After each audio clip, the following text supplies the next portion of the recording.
preview. It's the day of ascension. How's that taste? Tastes good. Yeah. Tastes like I'm stealing some jeans. Oh, see. It's a gene cereal. Yeah. Yeah. Hey, that's quite good. Yeah.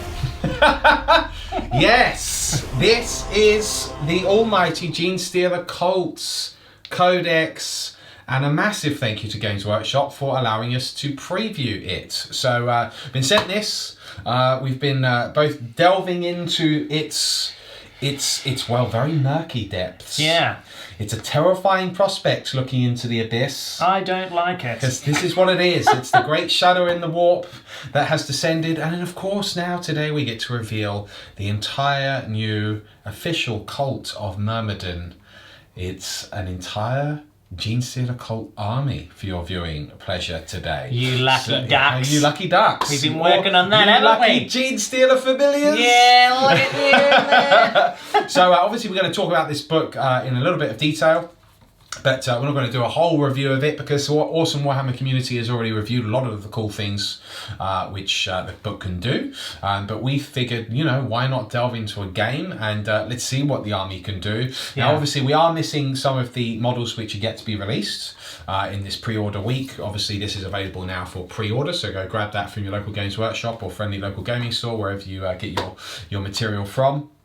But we don't have a lot of those new cool characters. However, we do have a lot of the characters. And I am running a double battalion today. And it is pure, unadulterated, 100% Genestealer Cult, ready to ambush you. So let's get on with this, because I'm really keen to try this army out. It's the lists coming up next. Right, we're kicking off with the Endonian Genome. Yeah. They have been sent to investigate these rumblings that have been heard in the bowels of the hive. Yep. Only to find that they are rotted within from the Genestealer Cult. I am terrified of this army. I can see potential for it to be absolutely horrific. Yeah. It makes me very sad, but very excited at the same time. Yeah. Yeah. They're going to be. Going to be good. Well, we'll talk about them in a moment. Yeah, of course. but I think in the hands of an experienced player, so not myself, they could be very, very dangerous. They could be. They could be very dangerous. They could be. Yeah. So exciting times if you're into the cult, and for the rest of the galaxy, fear. Fear is what is needed.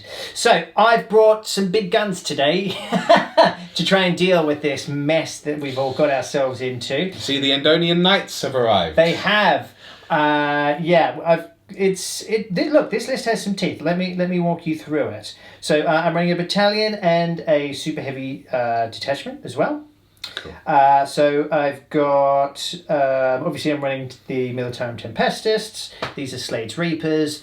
They are the heroes of the Ghostmaker campaign. If you haven't been watching that, check it out. It is very cool. So we have Slade himself. He is the Warlord. So he's got a couple of cool things I've given him today as well. So the Warlord trait I've given him is, for some reason, not coming up on Battle Scribe, but I think it's Faithful Servant of the Emperor is what it's called. So effectively, he can now deny psychic power. Yeah. I think that is the Militarum Tempestus one, isn't it? That's what it's called. So that could be useful against the against you, yeah. I've also given myself the relic, which is the Militarum Tempestus relic, which my phone is... see, I just posted... It's the Auto Reliquary of Tiberius. There it is. Thank you very much. So on a 2-up, I can do an extra order for him, yeah? So that's what Slade... He's got his Power Fist in there as well. He's the Warlord. He's an absolute bad man. Yeah. Then I've got Barrett, the second Tempestor Prime, and I've given him a Tempestus Command Rod. So I'm potentially doing 4... commands every turn. Yeah. Orders, rather, every turn. So that's cool. That's cool. I've then got 4 units of troops. So I've got Scions in there. So the units of 10. So I've got 7 Scions with Hotshot Las. 2 special weapons. I've got the plasma guns in there, and then they all come with a Tempestor as well. Cool. Yeah. I mean, they're so much cheaper than they used to be, and they're really good again. Yeah, they're really good. Yeah, we had a bat rep on Imperium versus Khorne. Chef was using Khorne the other week, and it was like, wow, actually, you get a lot for your points. Yeah. With the Astra Militarum again, with those Tempestus especially. Yeah, they're wild. Yeah. So I've taken advantage of that. Yeah. I then have 4 Tarox Primes with the missile launchers and autocannons. We then go over to my super heavy detachment here. So I'm going to go for House Krast today. Very nice. The Questor Mechanicus. My favourite. So yeah, in combat I'll be re-rolling hits, which is nice. So I've used 2 command points here already for an Exalted Court and the Heirlooms of the Household. Cool. I've put them on my Knights Crusader. So he's now a character. Right. And I've given him the Krast Warlord trait, First Knight. So he's re-rolling 1s to hit. Nice. For shooting as well, which is quite nice. Yeah. And I've actually gone for not as exciting as I would like to go for his relic, but I thought I needed a bit of extra firepower, so I have given him the the name's completely, I've lost it. The Avenger Gatling, the Endless Fury. Okay. I've now given him Endless Fury. Sure. So just so I can punch out some extra shots there. Sure. Because you'll see why. And then I've gone for 2 Helverins as well. So yeah, that's the list.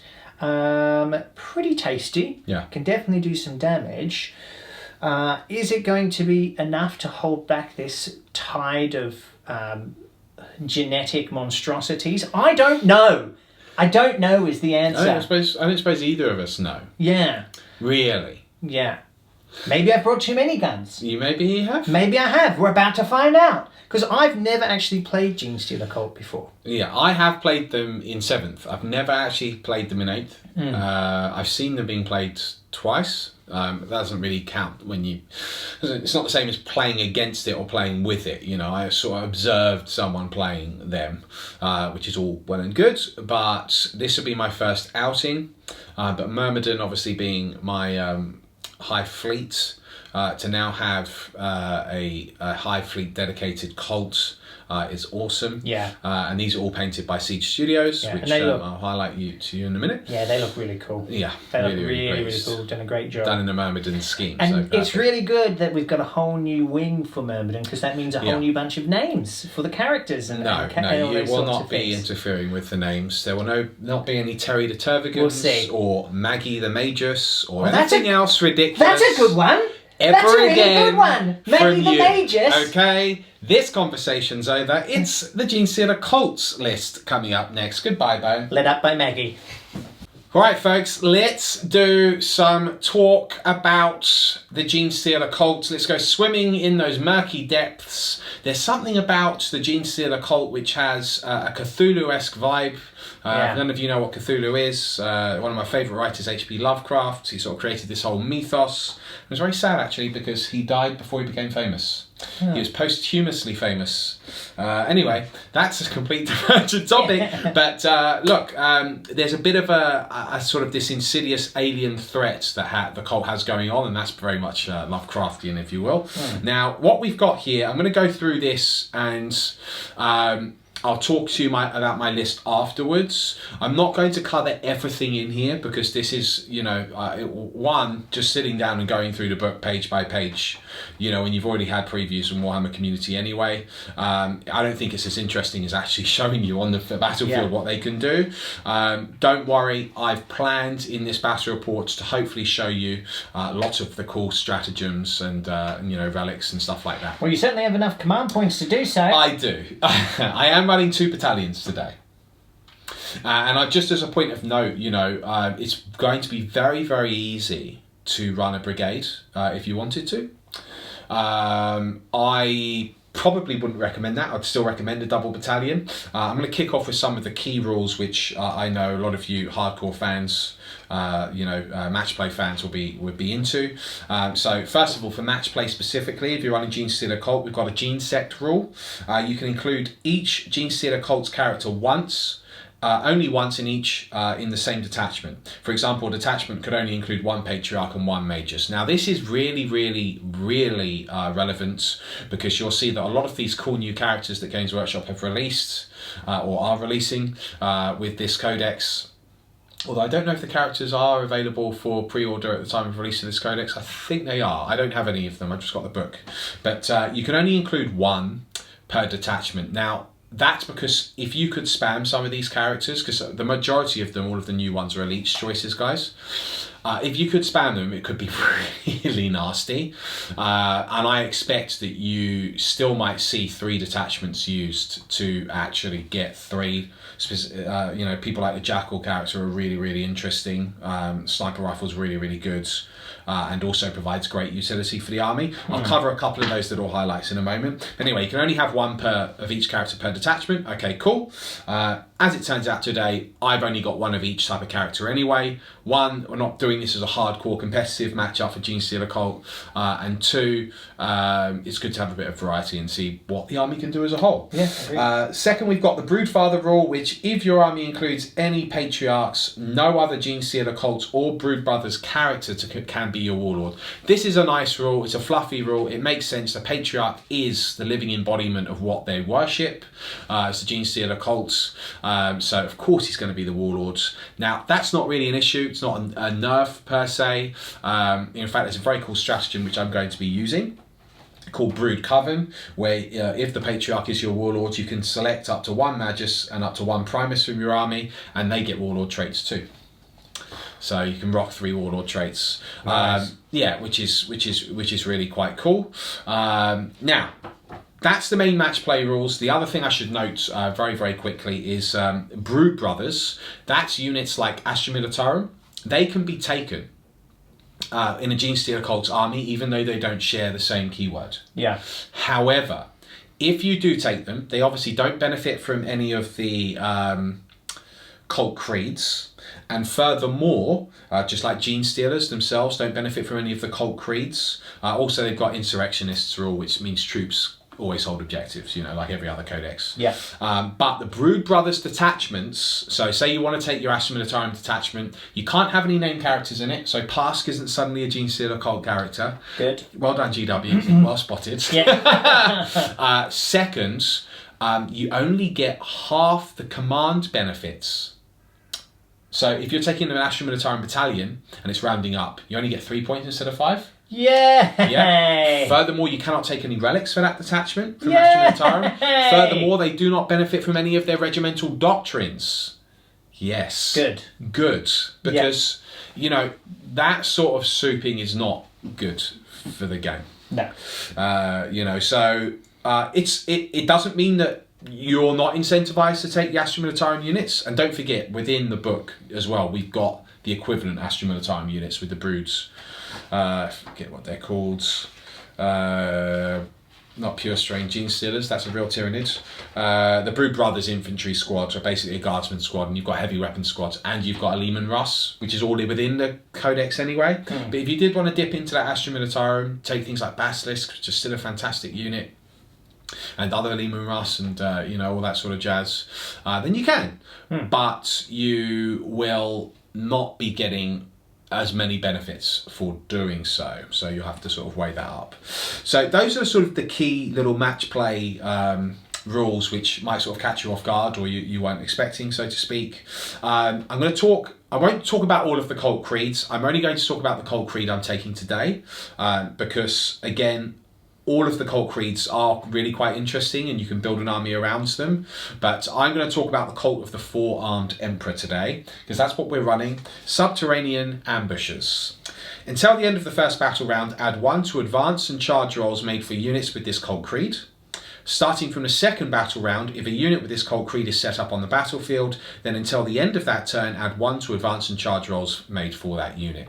So the distinction there is for those of you not familiar with Genestealer Cult, very kindly, Games Workshop have released a board with the Codex, and you've got these push-out markers here, and these are ambush markers. Now, in theory, you could use something like the Genestealer Hive nodes. They're a similar size actually, and they do say to measure to the center of the markers, but it's really nice that they provided these markers for you anyway. You've also got a 9-inch template range ruler, so that when you set up away from an opponent, that you are exactly 9 inches away. Obviously you can just use a tape measure, right? But nice that you've got that provided in there. Now with Genestealer Cult, the majority of their units, funnily enough, even their vehicles here, although their vehicles do not benefit from any of the cult creeds. This was another little quirk. Interesting. It's only infantry and biker units, but not Genestealers, because it says that they're an exception to it, because note that due to their purely Xenos nature and physiology, Genestealer units are an exception and do not gain a cult creed. But that makes sense. Genestealers are still really immense, and there's a little stratagem which is quite interesting. It could go the wrong way. It's a D6 roll-off, where if you took a big blob of Genestealers, you can buff them up with this strat. Actually, I may as well tell you about that now, because it will sort of all tie in. It's called the First Curse. It's only 1 CP, so and you can only use it once per battle. So if you do take a big blob of 20 Genestealers, which I haven't in this particular match, but I wanted to show you, it's not that Genestealers aren't pure Genestealer Cult, I just wanted to show you as many different units that you haven't seen before as possible. But the First Curse, so use the stratagem before the battle, select a pure strain Genestealer unit from your army and roll a d6 to see which effect applies to this unit for the duration of the battle. So you can't pick it, so it's a bit random, but it is only 1 CP. On a 1 and 2, each wound roll of a 6+ attack for an attack made in the fight phase by models in this unit inflicts 1 additional damage, so that's a great buff to have for nothing. For only 1 CP. On a 3 and 4, add 1 to advance and charge rolls made for the unit. That's really, really good. You'd want that. Although 1 and 2 is really good as well. On a 5 and 6, the unit loses its swift and deadly ability. See, and for me, that's a killer, but I really wouldn't want to lose that ability. What you do get instead is a 4+ armor save, but frankly, guys, I wouldn't do it. It would be such a risk. I would do it for fun. If we're playing a fun game, we'd absolutely do that. I wouldn't do that competitively, and I think at this stage... You could use a reroll on it though, couldn't you? It's done before the battle begins. Yeah, maybe. Can you use a reroll before the battle begins? You just can't use it on any mission things. Yeah, maybe. Don't know. That might be worth an FAQ. Yeah. Can you use a reroll pre-game? Maybe, I don't know. I'm sure there's people commenting right now. Oh, I'm sure there are. You let us know, guys. I think in all honesty though, you would very likely, now looking at the pure strain Genestealers, because this, I know a lot of you would, be interested in how this would work game-wise. They do have the Cult Ambush rule, so you can deep strike them. So I was about to say, would you still take Genestealers? Actually, would you just take Genestealers as like a Kraken detachment added on? Because competitively that would be really strong. Well, you wouldn't be able to deep strike them there, but you could with the Hive Node thing. But pure strain Genestealers do get Cult Ambush automatically, so that does mean that you could set them up in ambush, or you could deep strike them. So let's go over that rule properly now. So with Cult Ambush, it's infantry and biker units. They can, during your deployment, you can set this unit up in ambush instead of being on the battlefield. If this unit has the infantry or biker keywords, you can either set it up in ambush or underground instead of on the battlefield. Underground is like your normal deep strike, comes in turn 2, has to be 9 inches away or just over 9 inches away. However, ambush, you then have to place and mark on like a sheet somewhere. You place these counters in your deployment zone. They have to be in your deployment zone. There isn't a way to get them out of your deployment zone, and having read this book, for a couple of hours now, it doesn't appear, guys, that there is any way to actually get a pretty much guaranteed turn 1 charge. None of the characters allow you to do it. There is a stratagem which allows you to redeploy this when you reveal it, and you can place it 3 inches away from an opponent, as opposed to 9 inches, which is outside of your deployment zone, which is obviously, you're thinking, well, that's a first turn charge, but it specifically states you cannot charge when appearing like that. So it's actually better to do that on something like a shooting unit, or you could do it on a big combat unit, you could, and just sit there, but you're going to have to tank some shooting, no doubt, for a turn. But there are really ganky things that you can do with it as well. Like, I could take a big blob and surround it around a target, say like a gallant knight that wants to run at my lines, and just do it so that he couldn't move. Yeah. Like if you're playing at an advanced level, you can get really clever with it. But I'm not going to do that in this. But you know, if you think creatively, that's a very, very powerful rule. But there is no way to deploy these outside of your deployment zone and still charge. There is a stratagem where you can, when you reveal it, move d6 inches with the unit, or shoot for free immediately, or charge for free immediately.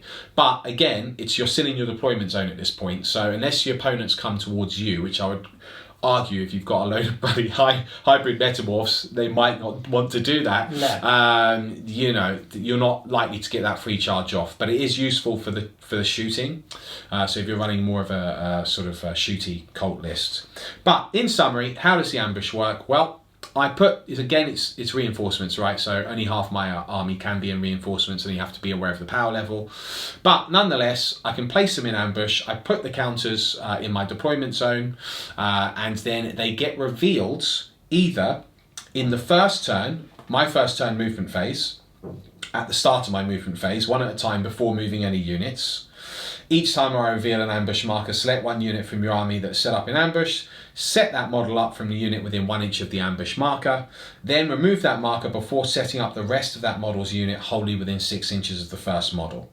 And wholly within your deployment zone as well, again, so they're keeping you back here, because they don't want the GW really not liking that idea of a first turn charge. Yeah. And they're really reinforcing it in this book, actually. You can really sort of see it. And more than 9 inches away from any enemy models as well, incidentally. Now, if it is your turn, that unit can still move and shoot normally. And also they count as being stationary. So for the purposes of heavy weapons, even though they've just appeared as reinforcements, they don't count as having moved.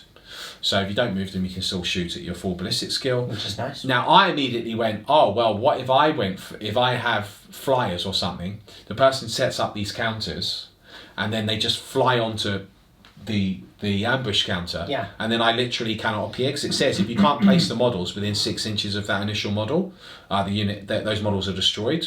But GW saw that, well done. They said if your opponent has first turn, then none of their units can be set up or end a move within 9 inches of any of your ambush markers. But you cannot interact with the ambush markers in any other way. They can't be destroyed, they can't be nullified, there's nothing your opponent can do about them. So what they do give you is actually really great screening and board control in your own deployment zone. So again, you can be quite clever with how you make these work, and you know you're protecting those units for free. You know, they're not going to get shot at first turn, which is always a useful thing. It then says at the end of your opponent's first movement phase, so after they finish moving, then you reveal your ambush markers. So you always reveal the ambush markers in the first turn, whether it's your opponent's or yours. The only difference is if it's your turn, you reveal them before you move. If it's your opponent's turn, you reveal them after he's moved. There's also some very cool stratagems to then, instead of revealing the ambush, put them into deep strike and they go underground. So if your opponent moves certain units and you realise that revealing your units now could be a massive problem, that he would just shoot them off the board, you can go, actually, I'm going to spend these command points and I'll just put them into deep strike anyway. Yeah. So you can be really defensive. It's a very cerebral army, actually. I think Genestealer Cult, if you enjoy a skill-based army, they're all armies are skill-based to a degree, but this, you need to have your thinking cap on. Yeah. So I'm never playing this army. Well, look, let's see how I get on. It's my first time. I'm sure I'm going to make loads of mistakes, guys, but I really like the idea of the army. I think it's pretty cool. So, right, now I've spoken briefly about you know, some of the ganky things you can do, and touched on some of the stratagems. Now, and I've told you that we're using the Cult of the Four-Armed Emperor. Now let's just go into the list. I'll tell you what relics I've taken, I'll tell you what warlord traits I've taken, and I'll tell you about the psychic powers, and then we can get into the game proper. So what we've got are 2 battalions. I've got an Acolyte Icon Ward. So for those of you that don't know, he's the big icon guy. So equivalent to like a Space Marine Ancient, if you like. Very, very cool. Got some good benefits. Helps reroll morale. Now I've actually given him a relic. And the relic that I've given him is called... and this is one that I think you'll probably see a lot of Genestealer Cult players auto include. So I've taken it because you probably want to see it. Cannot find it. Yes. Icon of the Cult Ascendants. So, Acolyte icon ward only, funny that. Add 1 to the strength characteristic of friendly infantry and biker units whilst they're within 6 inches of the bearer. That's a fantastic buff to have. Genestealer Cult still very much, in my opinion, work best when getting up in the person's grill and surrounding them, and having the ability to buff your units like that is really, really good. So that's the relic that I've taken. I've then gone and taken a Magus because, you know, why not? Magus is cool. So this isn't Maggie the Magus because this is the male version, but we are getting all of the new characters. Siege is going to be doing them up, plus the bikes, plus the quad bikes, and the female Magus, so that she could be Maggie the Magus, except she won't be. So you have Maggie, but I think this Magus should be called Melvin. No. Melvin and Maggie the Maguses. No. So I've got the Magus, got some psychic powers, and I've also given him the official warlord trait of Cult of the Four-Armed Emperor, which is Inscrutable Cunning. That allows me to reroll a hit, wound, or saving throw roll for a unit, but in addition, it's D3 CP. I just get D3 extra command points. That's great. That's fantastic. And I've also spent 2 command points at the beginning of the game to give the other 2 characters warlord traits with the Brood Coven rule. So I'll talk about that at the same time, I guess. No, I'll come to them later because the 2nd Battalion. But we've got the Magus. He's got the Inscrutable Cunning warlord trait. I've given him Mass Hypnosis, and I've given him Mind Control. Now, that's quite interesting. You had a bit of an eyebrow raising moment when I told you about those powers, didn't you? No. So just 2. So both are warp charge value 7. To cut a long story short, Mass Hypnosis, if manifested, it's an 18-inch range. Until the start of the next psychic phase, the target unit cannot fire Overwatch. It fights last in the fight phase, even if it charged, and must subtract 1 from its hit rolls. No, its hit rolls, not just fight phase, just its hit rolls. Really nice power. Then Mind Control, this is really tasty. Warp charge value 7. It's a 12-inch range though, but if you ambush the guy, you could do it. Roll 3d6. If the score is less than that model's leadership characteristic, and note it's select an enemy model. So it could be a model in a unit. I had a moment where I thought it was an entire unit. True, no, it's just a single model, but you could do it on a big model. Doesn't have any stipulation, doesn't have to be an infantry or anything.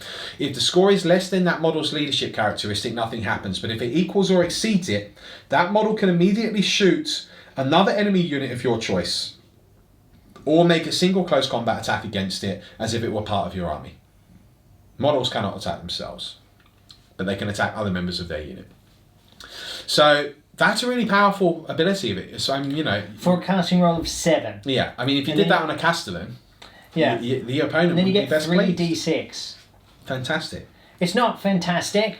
It's crazy good. I'm terrified of this. So those are the 2 HQs from Battalion number 1. We then have in the troops, we've got 3 blobs of neophyte hybrids. And by blobs, actually, they're only 10-man units. And I've given them 3 dedicated transport Goliath trucks with twin autocannons and heavy stubbers because 1, they look really cool, and 2, I wanted to protect these 10-man units if I could. Now, all 3 of the 10-man units have, because they can have 2 heavy weapons per 10 and 2 special weapons per 10. So I've given them 2 flamers and I've given them 2 mining lasers, which are basically like a D3 shot las cannon.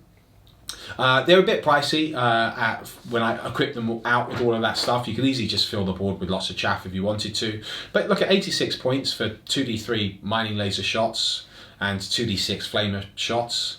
You know, on 10 men in an open-topped vehicle, because these Goliath trucks are open-topped, so I can fire out the top. Oh, can you now? I can. You can just shoot out the top, can you? Yeah. Good news, everybody. Don't you dare. So that makes the 1st battalion, and then I've got the 2nd battalion. So we're going to go over to the Primus. So we've just done one battalion so far. Yeah. Oh, cool. Just go on then. Carry on. So now I've got the 2nd battalion. Yeah. I've gone for a Primus. He's like the Genestealer Cult colonel, if you like. Right. He has got a cool ability, Meticulous Planner. The first time the model's set up on the battlefield, select 1 enemy unit from the battlefield. I'm going to tell you right now, it's going to be Knight number 7, the Crusader. And I can re-roll wound rolls of 1 for attacks made by friendly cult units that have the cult ambush ability, whilst they're within 6 inches. So every unit within 6 inches, because all of my units have cult ambush here, of him will be able to re-roll wound rolls of 1 against the Crusader. Isn't that cool? Keep reading. Also, Cult Demagogue, add 1 to hit rolls for attacks made by cult units in the fight phase whilst they're within 6 inches of him as well. So he really synergizes absolutely with the Acolyte hybrids. God. So, you know, hopefully that will create some nastiness. Yeah. Now, I have given him a Warlord trait, and I've given him Alien Majesty. So Alien Majesty increases the range of his aura abilities by 3 inches.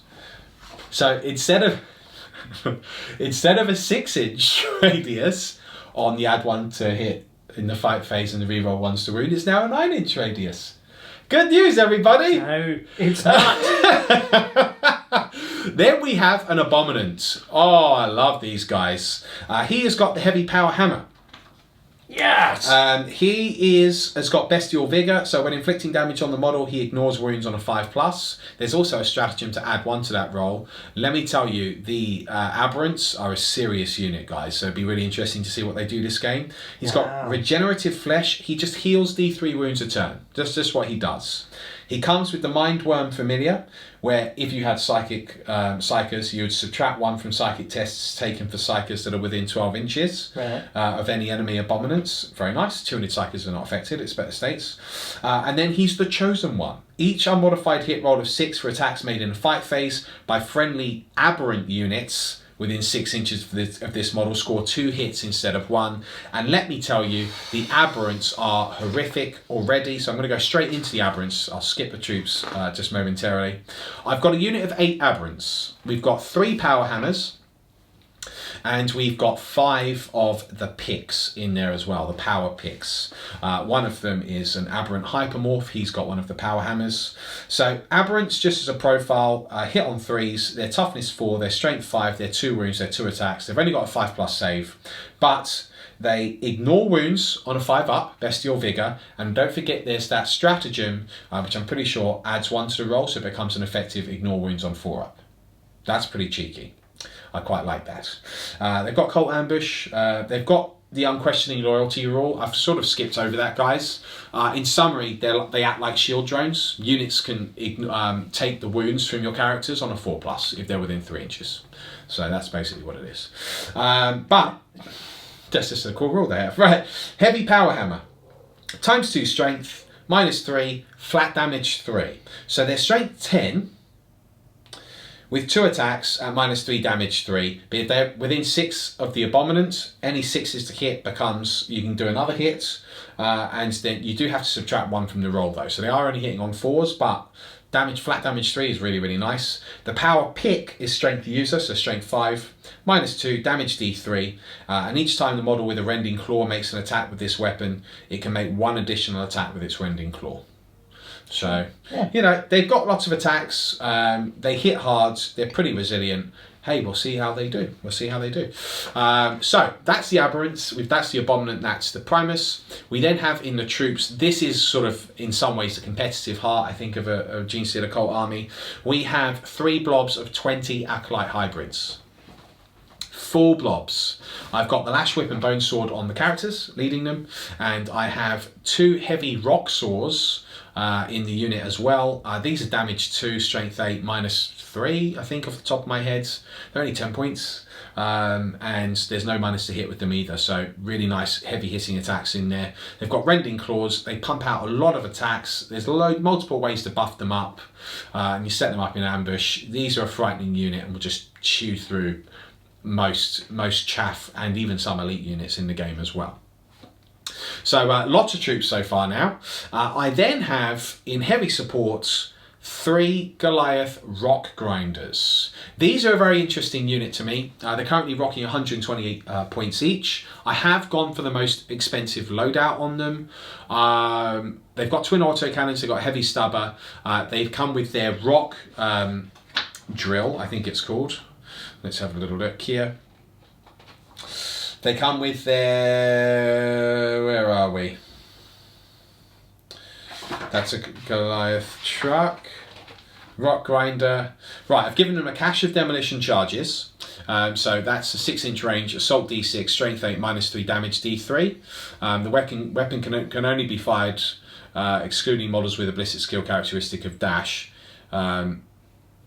This weapon can only be fired if a model is embarked upon the vehicle equipped with it. Okay, got it. So that's interesting. Because how can you?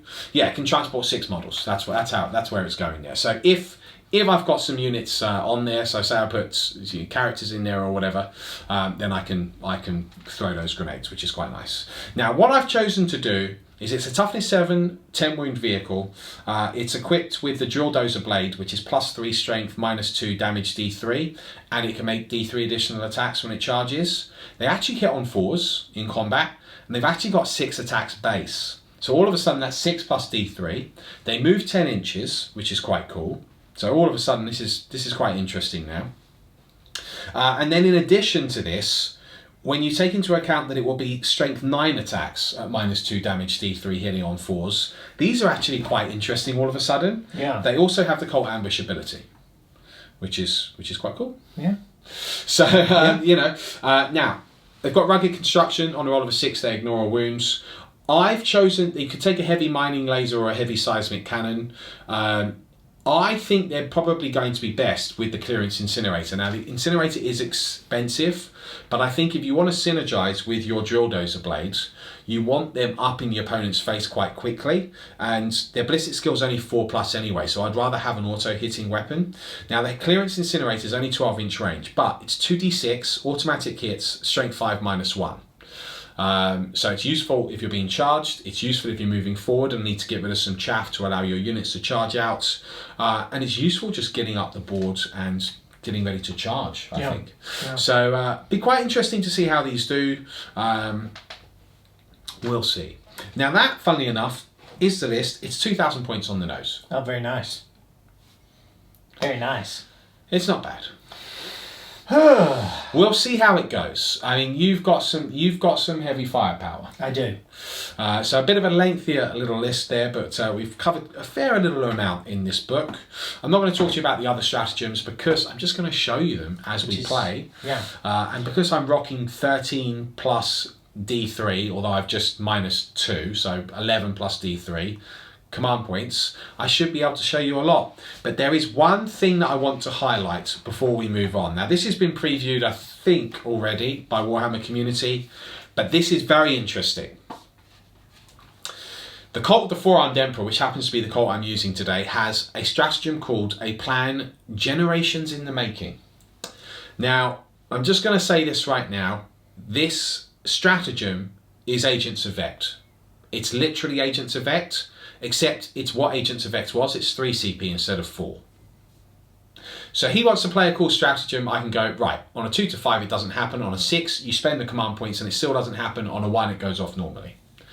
Can't use it on any stratagems before the battle or during the deployment. However, it's only 3 CP, where they put Agents of Vect up to 4. That now has put GW in a very interesting little quandary. What are they going to do? Are they going to release an FAQ in a couple of weeks with this book and say, oh, actually, because this went out to print X amount of months ago, actually this is supposed to be 4 CP now? Or are they going to reduce Agents of Vect back to 3?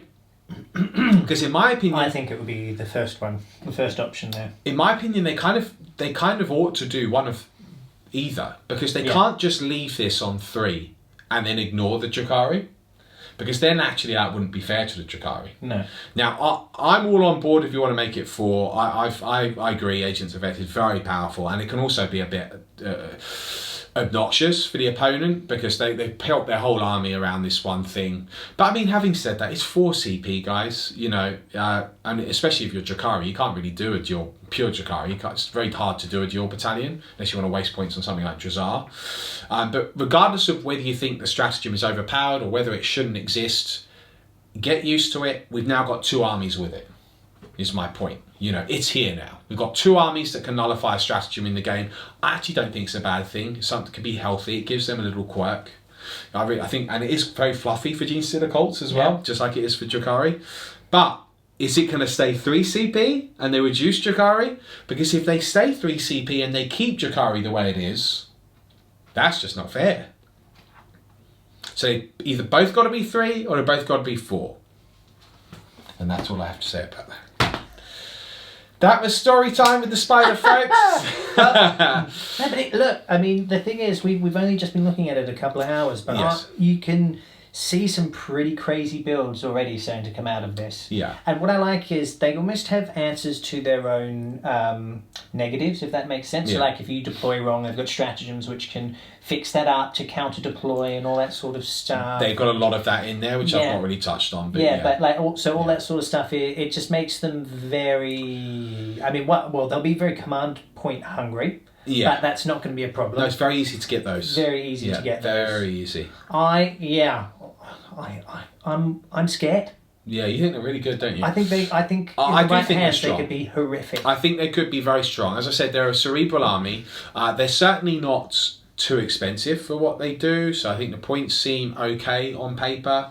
I mean, my initial instinct would be that you probably just wouldn't take the dedicated transports, honestly. Not with Cult of the Four-Armed Emperor, you would just focus more on the hybrids, the Acolyte hybrids, and then you could just fill out with cheap chaff, have built more units of 10 on the boards with mining lasers, just popping off shots in the background. Having said that, there are some of the other cults that we'll highlight in another battle report. I'm going to do another one on demand with Beards, which I'll be filming on Monday, and I'll use a different cult then. Or cult creed or whatever they call it, and there are some that synergize better with the vehicles. It depends on the type of build you want, it really does, but obviously Cult of the Four-Armed Emperor is going to be very popular because it's got that Agents of X stratagem, and it's very, very good. +1 to your advance and charge. Yeah, it's really good. And there is a stratagem, by the way, which allows you to advance and charge with the unit. Or is it a psychic power? Oh, I didn't tell you the powers on... There we go, just as well. I'll tell you the powers now on my Patriarch, because I've got a Patriarch in the list, because I didn't mention I had one. Yeah. So he is a Warlord as well. He is the actual Warlord. I've given him Biomorph Adaptation, which is adding 1 to the Warlord's attacks and strength characteristic. I've also given him a Familiar. Familiar basically allows him to cast an additional psychic power once per game, and he also looks really cool. It's like a little Genestealer. It's like a baby Genestealer. Yeah. So that's his Warlord trait. Now the powers that I've given him are Mental Onslaught and Might from Beyond. So, Mental Onslaught is... Right, Warp Charge value 6, nice and cheap. If manifested, select an enemy unit within 18 inches, visible to the Psyker. Each player then rolls a d6 and adds their model's leadership characteristic to their result. If the score is higher, the enemy model's unit suffers 1 mortal wound. If the selected model is still alive, you repeat this process. So basically, this is Mirror of Minds from the Harlequins, except it's actually how I thought Mirror of Minds was when I played during the last battle report. Yeah. Apologies for that. I forgive you. Well, because it used to actually be that in 7th edition, and it's not that way in 8th edition. Okay. But now they've got it. So he's got Mirror of Minds. Very good. I'm not even going to call it Mental Onslaught. Stolen it from the Harlequins. Anyway, I love powers like this because this is so funny and quirky. Not necessarily most competitive, but good fun. Then I've got Might from Beyond. Warp Charge value of 7. If manifested, select a friendly Genestealer Cult infantry or biker unit within 18. Add 1 to the strength and attacks characteristic. This is good. Of all models in that unit until the start of your next phase. There is also a stratagem which lets you advance and charge, by the way, guys. So that's that. I'm not going to go over all of the other elite characters. Warhammer community have already got previews of that, and you'll see that very soon here when I've got those models painted up by Siege as well. So 2,000 on the nose. Let's see how they do. Very excited to debut this for you. It's the mission that's coming up next. The day of ascension begins. The Genestealer Cult deployed here.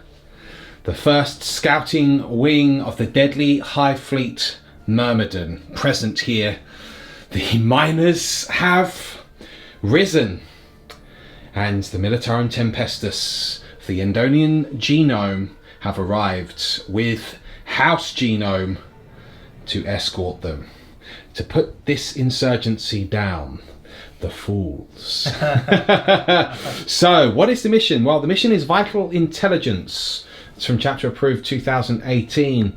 As I pan out here, you will see that the battlefield, in actual fact, has 5 objectives, 1 centrally, 2 along this side, and 2 hidden beneath these trucks here. 1 over here, or rather underneath the hybrids, and 1 over here. So they are predetermined, pre-placed objectives as per Vital Intelligence, and there is an active objective rolled for at the beginning of the turn. A roll of a 6 makes them all active, because there's only 5 objectives here. The active objectives are worth 2 points at the end of the battle round. All of the other objectives are worth 1 point each, so it's all the points to score. But the other thing you may have noticed, Lawrence, where are your ambush markers? Well, I'm really sorry to say, guys, I did want to show them off for you, but you know, tactically it just made no sense. Like, I wouldn't have actually been doing anything with them. So unfortunately I've not decided to use them. I have, however, put 2 units of hybrids, the 20-man blobs, or 20 Genestealer blobs, or 20 Xenos blobs, however you want to call it, in the ground. They've gone underground, rather than actually putting an ambush counter on the board. I've also put the Aberrants, I've put the Abominant, I've put the Icon Wards, and the Primus all underground. And this had to be carefully calculated, because remember, it's not just the amount of units that you have to, half your units that have to are allowed to go into reserve, but furthermore you have to be aware of that power level. So I have fulfilled the power level requirements with the units that I've got on the board. I've got neophytes inside my Goliath trucks. I've got the Rock Grinder trucks out as well. I've got the Patriarch and the Magus deployed here, as well as a very large group of Acolytes spread across both those objectives currently. So I've got plenty of power level on the board, but I've almost maximised my power level off the board also, and I've put the buffing characters with them to ensure we get maximum impact. So hopefully that makes sense. The biggest issue with not putting the ambush markers down, guys, is because, frankly, he can't deep strike turn 1 currently, because we're still in those beta deep strike rules, aren't we? And secondly, he's not really likely to move forward. So suddenly revealing their position doesn't make much sense, other than trying to protect them. But frankly, I want to try and get to him as quickly as possible, therefore going underground made far more sense. So we'll no doubt show the ambush objectives in a future game, because that's when you get some very interesting tactical maneuvers, especially against things like Blood Angels or people that generally want to come towards you. You can start getting really ganky with it. So hopefully that makes sense. But you've heard me talk enough. As we rolled off, it turned out that Bone won the roll-off, so he determined the deployment zone and the map, didn't you? I did. So we've got a hammer and anvil style deployment here. No doubt that you all believe that you're going to be the hammer of the Imperium today. That's right. Okay. However, I will be the insidious knife, the knife wrapped in silk that Myrmidon brings and pierces into your withered heart, sir, because your heart is withered, as is your emperor of mankind. Oh, I see. I'm lost for words. And that, sir, is the gauntlet. So the gauntlet's been dropped, or aka the Fist of Power. What we're going to do now is I determine whether I would like to go first or second. Now, frankly, me going first, I'm not really going to have too much in range. It doesn't give me too much of an advantage other than getting up the boards quicker. However, I'm not sure it's worth going first, in all honesty. But I think it will be rude, I know you've prepared your little dice, to take first turn, to give you the opportunity to seize the initiative. And I suppose it would make sense that, of course, the Genestealer Cult get the initiative, wouldn't it? Yeah. So, Mr. Bone, would you like to try and seize the initiative? Yes, why not? Mr. Bone, yes. Seizing of the initiative. Here we go. Are you ready? The debut Genestealer Cult. Will you disarm the four-armed emperor, as we're called? You're just gonna have 2 arms. I'll just have 2 arms, like a normal human. Yeah. Well, are you ready? Yes. 2 arms. No, you still got 4. You've literally got 4. Yeah. Oh. Ominous. I don't like that. Oh dear. Not like this.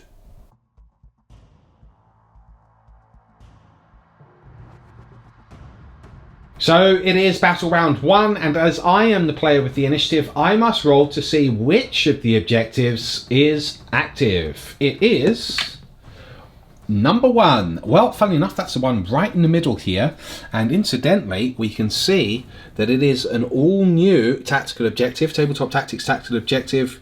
If you're a Tactica fan, on-demand subscriber, you'll know what this is. This is Sacred Roku from the Tactica series. And he's got little claw marks on the crystal ball that he's holding there. Make your own luck and all that. So that's they'll be available in the web store soon. But incidentally, that is the active tactical objective. So that's worth 2 points at the end of this battle round. Right.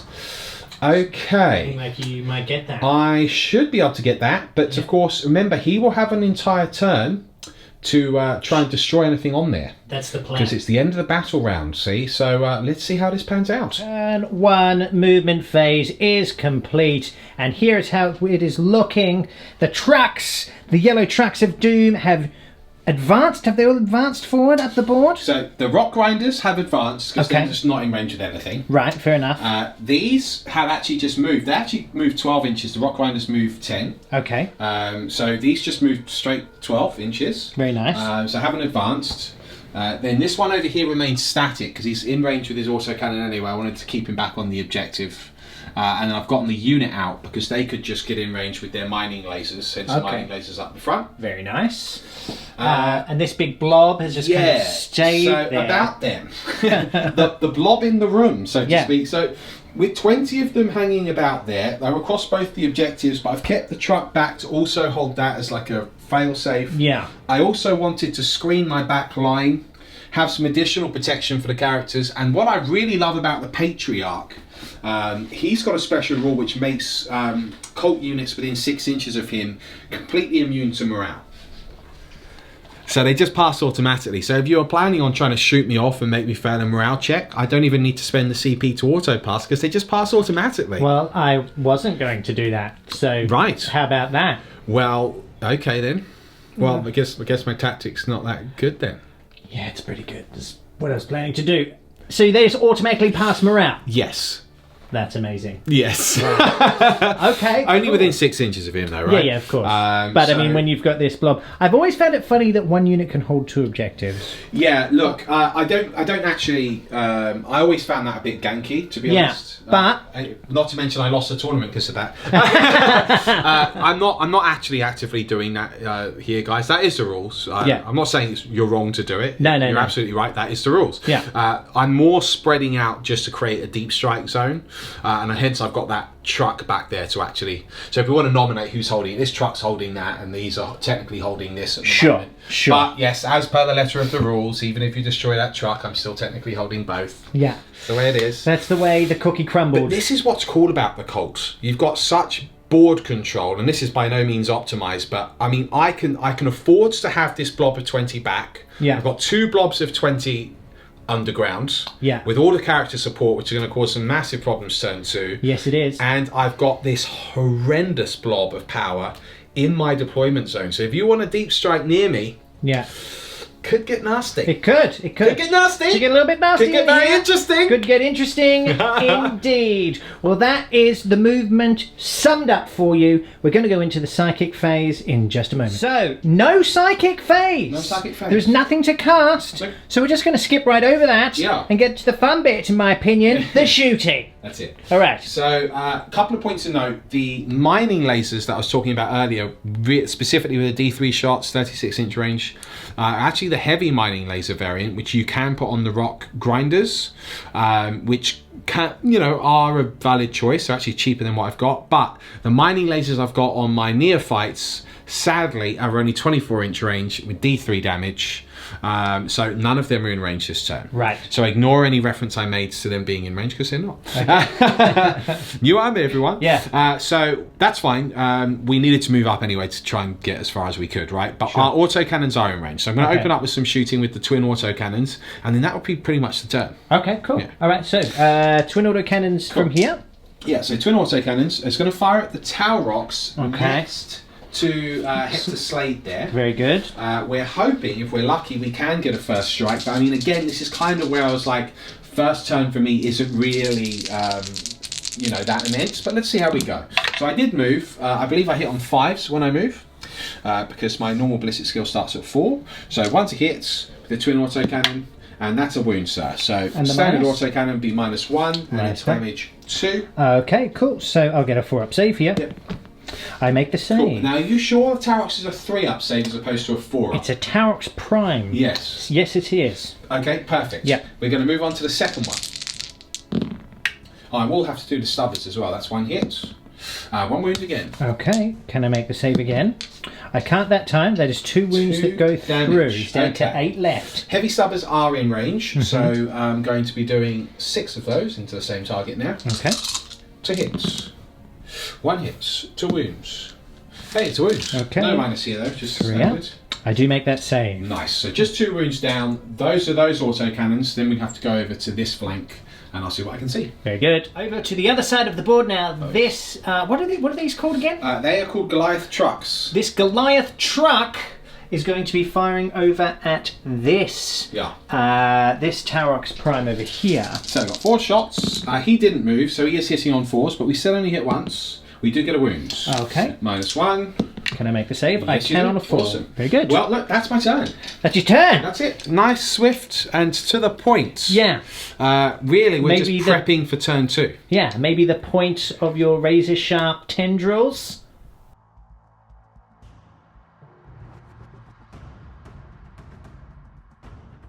Well, folks, it's the movement phase turn 1 for the forces of the Imperium. Astra Militarum and Imperial Knights allied here. Knight 7 has stepped forward ever so slightly. Slade behind him, the commander of the battlefield, of course.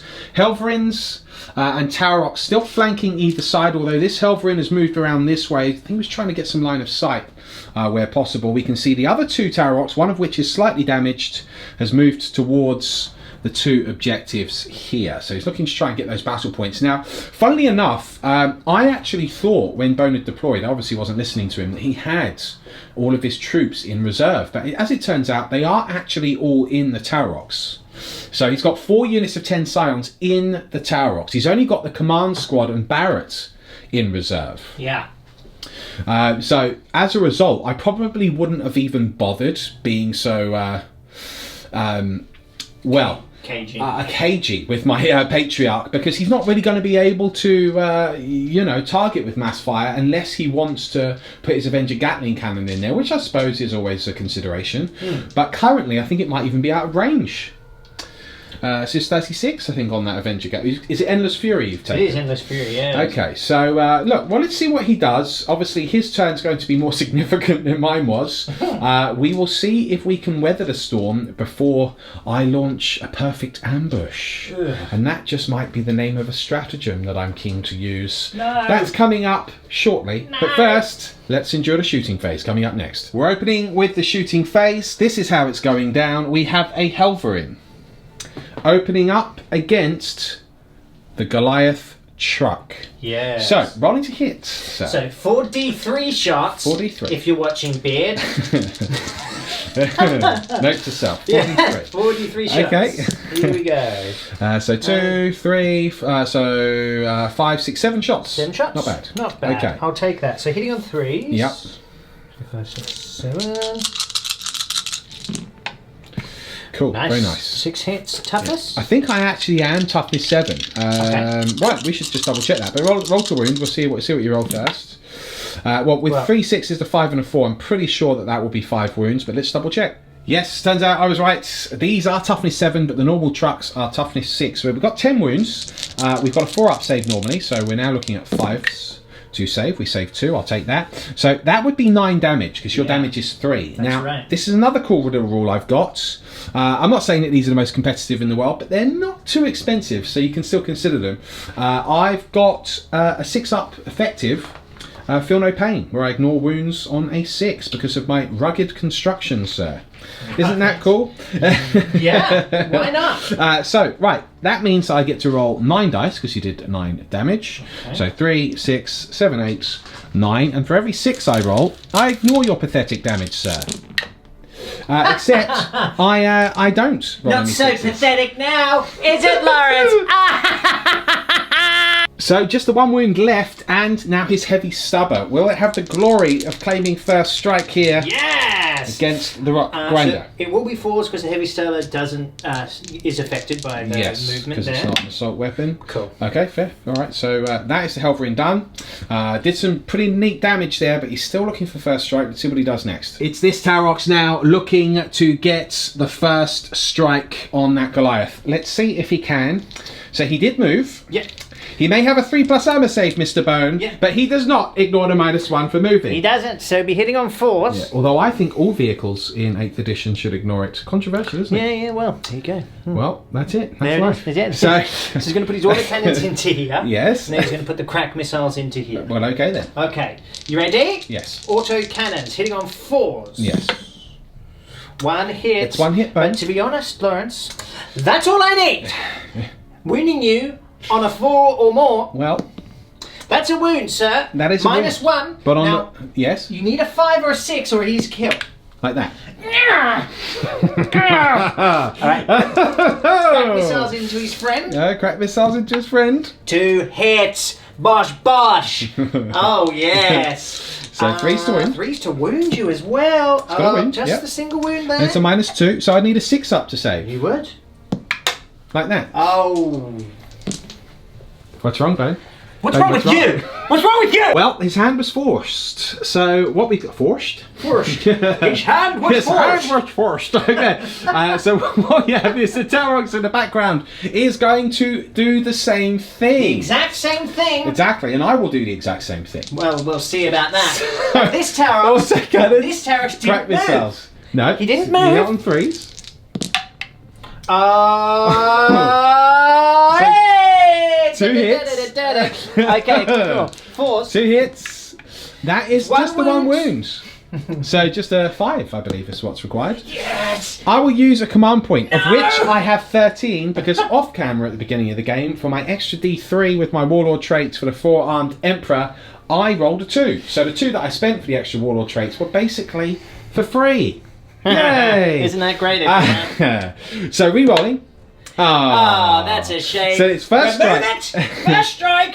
Yes! He blows up, Mr. Bone. Yes, he does! Good news, And everybody. You can't re-roll it! Yes! The Emperor protects!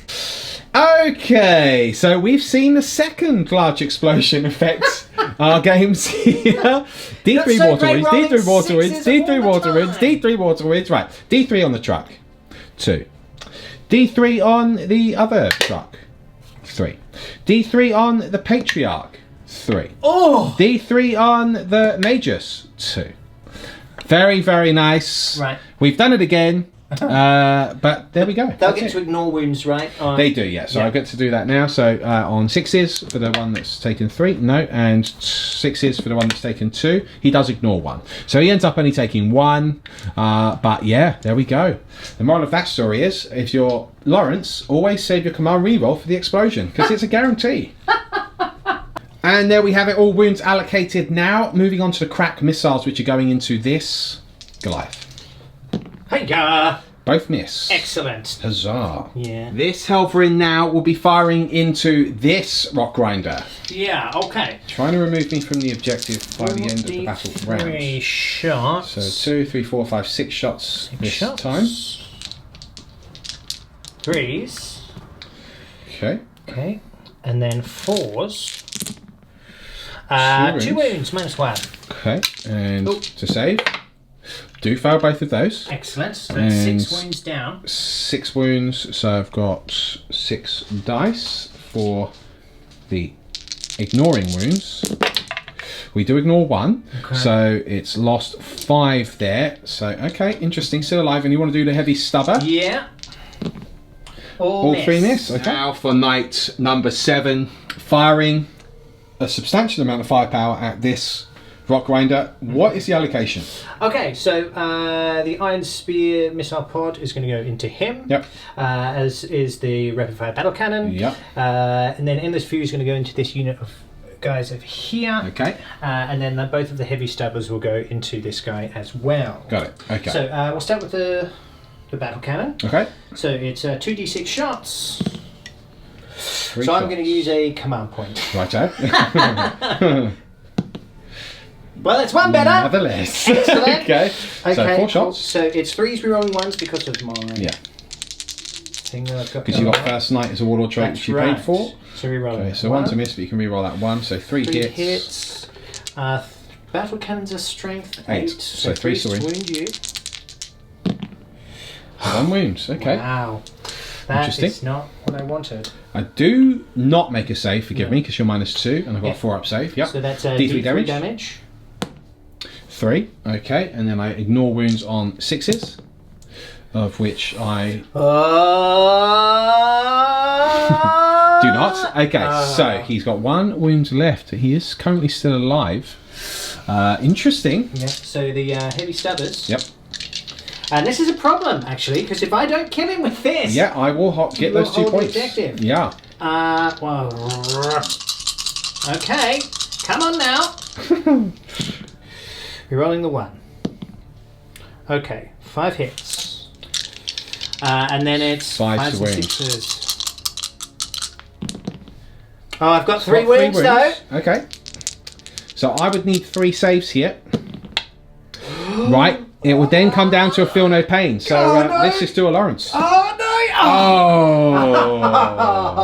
Oh! What a shame. It doesn't blow up either. Okay, so it's gone. It looks like we won't get to see what they do, which is a shame. Now, finally, can this unit survive the wrath of the Avenger Gatling Cannon? Let's see. So Endless Fury opening up. So again, 3 rolling ones, 6s additional hits. Okay.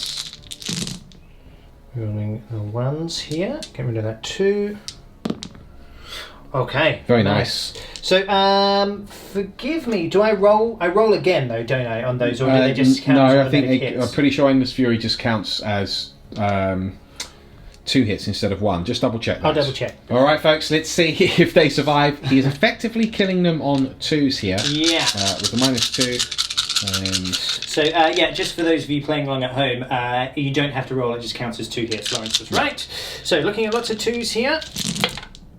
yep, that's the unit dead. Okay. Because that is more than 10. So, unit wiped. And I believe as the spinning barrels of Endless Fury come to a halt, that marks the end of your shooting phase. No. Oh no, you've still got another Taurox. Yeah. That's the last Taurox, isn't it? Well, I don't think I fired him either. Oh no, you haven't. Of course, you've only 2 fired. Taurox left. You fired 2 Taurox, haven't you? Yeah. This one, and then you That fired that one. That's correct. Okay, so he's got 2 Taurox left. Well, ignore me.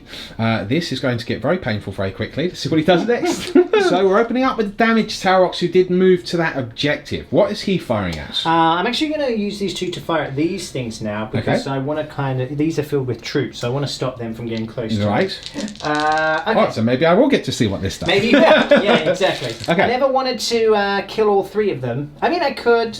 No. Let's go for these guys. Okay. Okay, so he has moved, so it'll be autocannons on 4s. He misses with everything. Yeah. Crack missiles. He misses He with misses with everything. everything. He's Okay. too busy holding that. Okay, and his friend? Right, the last Taurox. He hits twice. 2 autocannons there. He wounds once. You would wound on 3s against those, by the way. Okay. Because they are toughness 6, but you still only wounded once. Anyway, I do make a save. Okay. Because fair it's enough. only -1. All right. Crack missiles. 1 hit. and a 5. Can he wound? He can. It's -2. Cheeky 6. No, that goes through. It's D6 damage. 6. Oh, Very nice. Now, these also have the rugged construction rule. So I do get to try and ignore those. I do ignore 2 of those wounds, so that's 4 that go through. Was it this one, or does it not matter? Well, I can only see this one. Okay, the nearest one. Okay, so that's 4 wounds down. Interesting, he's still okay and I believe undegraded. So that does mark the end of your That is shooting the end of phase. my shooting There we phase, yeah. go. So, interesting. He's killed 2 of the Rock Grinders, although I pretty much helped him kill quite a bit myself. And he's killed a unit. That was pretty brutal. He's still got all of his troops left in the Tower Rocks, but now is a perfect ambush time. Let's see what the cult can do, because really for me I feel it's often their second turn where the army will come to life. Yeah. Can I pull this back? It's now though, however, we should note at the end of the battle round, 2 points apiece. I hold 2, he holds 2, because he stopped me holding that middle one.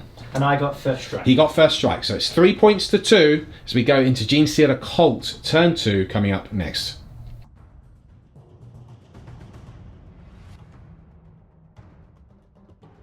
So here it is, folks. It's the beginning of a new battle round. So since again I had the initiative, I have to roll to see which one's the active one. In this instance it's objective 5. That's 4. That's 3. Oh no! That's 5. That's the active tactical objective. Nevertheless. Turn 2 movement phase for the Genestealer Cult is complete, and here is the ambush bursting from the ground. All of the hybrids and the aberrants have poured forth, and they are looking to storm my small castle that I've created here. This could be a serious problem. Oh my goodness. So, we're doing a little bit more moving here. Yeah, just some shuffling whilst I can, just for some extra screening. I know you got 1 unit in Deep Strike. I was hoping you'd forgotten about that. So there goes my plan. All right. So with that final bit of shuffling, that is done. So look, we are pretty much guaranteed to get 2 points over there now. Yeah. Unless, of course, I put in a lot of shots into that, which I might be able to do depending on what happens in this next phase. But you are now holding 3 objectives, and this is where I think actually Genestealer Cult will do really well in mission scoring like this. Yeah. Because the thing is, that was a brutal round of fire that I got off at you, but you own the board. You absolutely own the board. I do own the board. And there is not much I can do about it at this stage. I am the owner of the board. Yes, the board owner. Very good. So you will get to do some psychic this turn. I will, including an incredibly interesting power. Yeah. Not so interesting for you, No. I may add. Just a couple of things. The Icon Ward is over here. The Primus is over there. The Aberrant, it's not the Abominant even, is over here.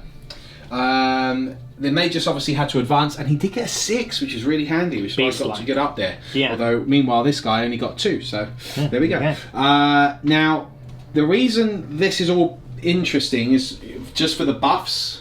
This unit is 9 inches away from the Helverin and the Tarox here. Buff-wise, if everything goes off, I could be in a really, really interesting position this turn. Yeah. Now we're going to do something cool. Okay. We are going to use our first stratagem. Okay. A perfect ambush. Now, this is 3 CP. 1, 2, 3. Thanks for the counting. No. Good news, everybody. Yeah. Now, that means I'm on 9 CP now. Okay. Okay. Do you understand that? I do. So what's going to happen now is, with a perfect ambush, use this stratagem in the movement phase immediately after you set up an infantry or biker unit from your army that has the Cult Ambush ability. Well, all of my units had the Cult Ambush ability, so that's handy. On the battlefield, the unit can either move D6 inches, even if it has arrived from reinforcements, which it has, or it can shoot with all of its ranged weapons as if it were a shooting phase. Right. Using this stratagem in your own turn does not prevent that unit from shooting in the shooting phase or making a charge, because it could happen that you use it at the end of your opponent's first movement phase if I was using ambush markers. Right. But in this instance, I've arrived from underground, and I'm going to put this. Now I'm having it. This is where I need to think. Okay. Because if I put it on the Aberrants and I roll high on that D6 move, then I could legitimately threaten the Knights in a turn 1 charge. Okay. However, if I put it on units which are just 9 inches away from Tarox and so forth, I basically guarantee a first turn charge. Having said that, if I put it on the Aberrants and move forward, I still do get closer to the Tarox. It's true. So, you know what? You tell me. That's what we're going to do. Okay. So you're going to move them d6 inches. A perfect ambush, sir. Okay, well, why don't you show me how perfect it is when rolling a 1? Yes! I will use a command point on that. I would as well. That will do. That's pretty good. All right, I'll let you do that movement, and then we'll be right back into the psychic phase. So we've done that movement phase. Before we go into psychic, though, we're going to use another stratagem. Yeah, so this is technically done at the beginning of the movement phase. We're doing it now because for your viewing pleasure. Yeah. So we do it all at once. What I'm going to use is hypermetabolism. It's only 1 CP, and it's a Genestealer Cult's character. I regain D3 wounds. Oh, cool. So I'm going to put that on the Magus because he's a little worse off than my Patriarch. Okay. And with the screening, I know that you will not be able to shoot the Patriarch next turn. Okay. So let's do it. D3. Just a 1. Okay. But, you know, I'm not going to use a reroll for that. I've already used a reroll, in fact. So I'm now on 3 wounds. Okay. Just a nice little bonus. Just it helped me just in case I get Perils of the Warp or something crazy. Sure. Now, do you want to just go straight into your psychic? Okay, psychic phase it is. Right. This is what we're going to do, Mr. Bone. I already know, and I'm very upset about what's about to The happen. Magus is now. However, he is not in range to do the thing which I really want to do. Right. Which is mind control. Oh. Actually, I could do it potentially on. No, he's not in range of that. Just out. He is in range of that. But do I need to see it? Mind control has a warp charge value of 7. If manifested, select an enemy model within 12 inches of the Psyker. Therefore, well, it doesn't say in line of sight. So therefore, like Doom, you just don't need line of sight, basically. Excellent. Fabulous. So, okay. Now, it's a shame because the other thing would be better. Yeah. Where I can just pick his unit to fire and get the knight to fire at another target. But I'm not in range for it this turn. So what I'm going to do is I will do mind control and I will do it on that Tarox. On this Tarox here. Yes. Okay. I don't believe I'm within range to deny you. No, because Slade's all the way at the back, isn't it? Okay, so let's see if I cast it. 5/6. Right, that would be a failed cast. I could use a CP on that 1 to re-roll. I think it would be worth it just to show you guys because it would be kind of cool. Yes, so it goes off. I'm now down to 6 CP though. Good. I'm just I'm glad of a variety of different things. I'm glad that you're down to 6 CP. Not that it looks like you'll need them after this turn. There is a character, obviously, which we don't have yet. The cool one, which is looking at GW's HQ. Oh, yeah.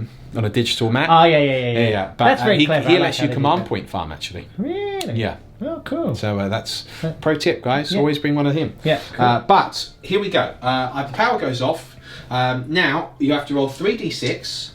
What is the leadership of the Tarox? Okay, that's a great question. Let me check that. Leadership 7. Okay. 7 on 3 dice. So I roll 3d6. All I need to do is equal. Okay, yeah, that definitely beats it.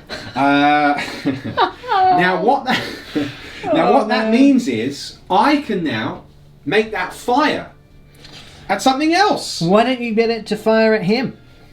You know what? No. Okay, that's fair. So I'm going to now fire its autocannons. Yeah. And its crack missiles. Yeah. And I'm going to fire them at. It's either a Helverin or a Tarox or the Knight. The Knight I'm very unlikely to do anything with.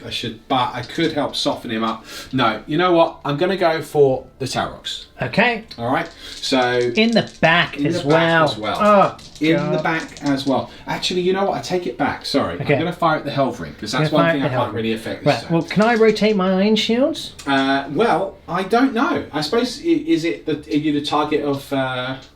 When's it done? Does it say shooting phase, or does it say? I think it says when you're targeted. Well, should I double check that? Yeah, double check. Okay, so yeah, I can. It does technically say, which is interesting, that when an enemy unit targets you, you can do it in the shooting phase. Now, I mean, it's not really an enemy unit. Not really, is it? Well, you know what? Shall I make it easier and I'll just fire at the Tower Rocks instead? Okay, sure. So then, We didn't what do you do it. think, guys? Yeah, I don't know. let us know. I would say he probably can. Yeah. But just for the sake of this, we'll go for the Tower Rocks, anyway, Okay, which is fine. probably a better choice. Not this one, sorry. I'm going to go for the one at the back. For this one here? Yeah. 'Cause Okay, I'm going to cool. go for something which I can't threaten with all my combat. Okay, sounds good. 4 autocannon shots, 2 hits. What's the toughness of the Tower Rocks? 6. Okay, so 1 wound. 1 wound. I fail that. So 2 damage. So 2 damage on and myself. Then you've got crack missiles. 1 hit. It's a wound. Okay, so I'd need a 5 here. No. No, D6 damage. Just 2. Just 2. Okay, so he takes 4 wounds Not off. bad. We're softening it. It's not bad. But I am still alive. Okay, moving on to the Patriarch. Yes.